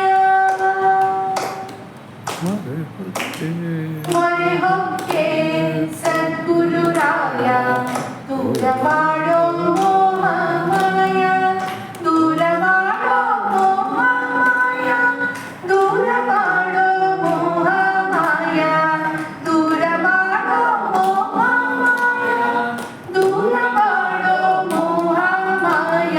ಮೊರೆ ಹೊಕ್ಕೆ ಸದ್ಗುರುರಾಯ, ದೂರ ಮಾಡೋ ಮೋಹಮಾಯ, ದೂರ ಮಾಡೋ ಮೋಹಮಾಯ, ದೂರ ಮಾಡೋ ಮೋಹಮಾಯ. ಇದು ಮುಂದಿನ ಸಾಲುಗಳು ಇದೆ, ಮುಂದಿನ ಸತಿ ಬಂದಾಗೆ ನೋಡೋಣ ಅಂತ ಹೇಳುತ್ತಾ ಆಖ್ಯಾನವನ್ನು ನನ್ನ ಸದ್ಗುರುಗಳಾದ ಚಂದ್ರಕುಮಾರ್ ಅವರು ದಿವ್ಯ ಚರಣಾರವಿಂದಕ್ಕೆ ಸಮರ್ಪಿಸುತ್ತಾ ಹಾಗೂ ಎಲ್ಲ ಶ್ರೋತರ ಭಕ್ತರ ಚರಣಕ್ಕೆ ಸಮರ್ಪಿಸುತ್ತಾ ಲೋಕಾಃ ಸಮಸ್ತಾಃ ಸುಖಿನೋ ಭವಂತು. ಜೈ ಚಿದಂಬರ. ಎಲ್ರಿಗೂ ನಮಸ್ಕಾರ. ನಿನ್ನೆ ಇವತ್ತಿನ ಉಪತ್ಯ ನಿನ್ನೆ ನಮಗೆ ರಾಮನಾಮ ಪಾಯಸ, ರುಚಿಯಾದ ಪಾಯಸನ ನಾವು ಕುಡಿಸಿದ್ರು. ಇವತ್ತಿನ ದಿವಸ ಮನಸ್ಸು ಬುದ್ಧಿ ನಮ್ಮ ಇದರಲ್ಲಿ ಯಾವುದು ಎಷ್ಟು ಶುದ್ಧವಾಗಿರಬೇಕು ಅನ್ನೋದನ್ನು ತುಂಬ ಚೆನ್ನಾಗಿ ತಿಳಿಯಪಡಿಸಿದ್ರು. ಆ ಮನಸ್ಸು ಬುದ್ಧಿ ಅನ್ನೋದು ಇರಬೇಕಾದ್ರೆ ಶಾಂತ ಮನೋಭಾವ ಇರಬೇಕು, ತಾಳ್ಮೆ ಇರಬೇಕು. ಅದೇ ಒಂದು ಸಣ್ಣ ಒಂದು ಇದೆ, ಯಾರೋ ಒಬ್ಬ ನಿಮ್ಗೆ ಬುದ್ಧಿ ಇಲ್ವಾ ಅಂತ ಕೇಳ್ತಾನೆ. ಆವಾಗ ಅವನೇನಂತಾನೆ, ನಮ್ಗೆ ಬುದ್ಧಿ ಇಲ್ವೇನೋ ಅಂತ ಕುತ್ತಿಗೆ ಪಟ್ಟಿ ಇಟ್ಕೊಂಡ್ರೆ ಜಗಳ ಆಗುತ್ತೆ. ನಂಗೆ ಬುದ್ಧಿ ಇಲ್ಲಪ್ಪ, ನೀನು ಬುದ್ಧಿ ಇರೋನು ಹೇಳು, ನಾನು ತಿಳ್ಕೊಳ್ತೀನಿ ಅಂತ ಶಾಂತ ಮನೋಭಾವದಲ್ಲಿ ಅವ್ನು ಹೇಳ್ಬಿಟ್ರೆ ತಕ್ಷಣ ಅಲ್ಲೇ ತಣ್ಣಾಗಿ ಹೋಗ್ಬಿಡುತ್ತೆ. ಆ ಥರ ಅವರು ತುಂಬ ಚೆನ್ನಾಗಿ ಆ ತಾಳ್ಮೆ ಅನ್ನೋದು ಯಾವ ಥರ ನಾವು ಕಾಪಾಡ್ಕೋಬೇಕು, ಮನಸ್ಸನ್ನು ಯಾವ ಥರ ನಾವು ಒಳಗಡೆ ಮನಸ್ಸು ಬುದ್ಧಿನ ಇದರಲ್ಲಿ ಕಂಟ್ರೋಲಲ್ಲಿ ಇಟ್ಕೊಂಡಿರೋದು, ಆತ್ಮದಲ್ಲೇ ನಾವು ಅದನ್ನು ಇದನ್ನು ಅಳವಡಿಸ್ಕೋಬೇಕು ಅನ್ನೋದನ್ನು ತುಂಬ ಚೆನ್ನಾಗಿ ನಮಗೆ ನಿನ್ನೆ ಇವತ್ತು ಹೇಳಿದ್ದಾರೆ. ಇದನ್ನು ನಾವು ಇಲ್ಲಿ ಅಲ್ಲ ಮನೆ ಮುಂದೆ ಕೂಡ ಆದಷ್ಟು ನಾವು ಇದನ್ನು ಅಳವಡಿಸ್ಕೊಳ್ಳೋದಕ್ಕೆ ನಾವು ಪ್ರಯತ್ನ ಮಾಡೋಣ. ಅದರಿಂದ ನಮಗೂ ಒಂದು ಒಳ್ಳೆಯ ಮನಸ್ಸು ಯಾವಾಗಾದರೂ ಶಾಂತವಾಗಿದ್ದರೆ ನಿದ್ದೆನೂ ಚೆನ್ನಾಗಿ ಬರುತ್ತೆ. ಮನಸ್ಸು ಶಾಂತವಾಗಿಲ್ಲದೆ ಇದ್ದರೆ ನಿದ್ದೆನೂ ಬರೋದು, ನಿದ್ದೆ ಬರದೇ ಇದ್ದರೆ ರೋಗ ಶುರುವಾಗುತ್ತೆ. ಆದ್ದರಿಂದ ಮನಸ್ಸು ಶಾಂತವಾಗಿ ಇಟ್ಕೊಳ್ಳೋದಕ್ಕೆ ತಾಳ್ಮೆ ಅನ್ನೋದು ಬಹಳ ಮುಖ್ಯ. ಇದರಲ್ಲಿ ಇನ್ನೊಂದು ಉದಾಹರಣೆ ಇದೆ. ಯಾವುದಾದ್ರೂ ಒಂದು ಇದಾದರೆ ನಮ್ಮ ಕೈಲಾಗಿದ್ದು ನಾವು ಕೆಲಸ ಮಾಡಬೇಕು, ಅಲ್ಲೇ ಬಿಟ್ಬಿಡೋದಲ್ಲ. ಯಾರೋ ಒಬ್ಬ ಕುರುಡ ದಾರಿ ದಾಟಬೇಕಾಗತ್ತೆ. ಎಲ್ಲರೂ ಅಯ್ಯೋ ಪಾಪ ಅಂತ ಎಲ್ಲರೂ ಹೋಗ್ತಾ ಇದ್ರೆ ಅವನು ಕುರುಡ ದಾಟಕ್ಕಾಗಲ್ಲ. ಯಾರಾದರೂ ಒಬ್ಬ ಹೋಗಿ ಅವನನ್ನು ಅಲ್ಲಿ ಪಕ್ಕಕ್ಕೆ ಆ ರೋಡ್ಗೆ ತಲುಪಿಸ್ಬಿಟ್ಟು ಬರ್ತಾರಲ್ಲ, ಅದು ನಿಜವಾದ ಇದು ಕರ್ಮ. ಅಂತ ಒಳ್ಳೆಯ ಕರ್ಮಗಳನ್ನ ಮಾಡಿದ್ರೆ ನಮಗೆ ಮನಸ್ಸು ಶಾಂತವಾಗಿರುತ್ತೆ ಅನ್ನೋದನ್ನು ತುಂಬ ಚೆನ್ನಾಗಿ ಹೇಳಿದ್ದಾರೆ.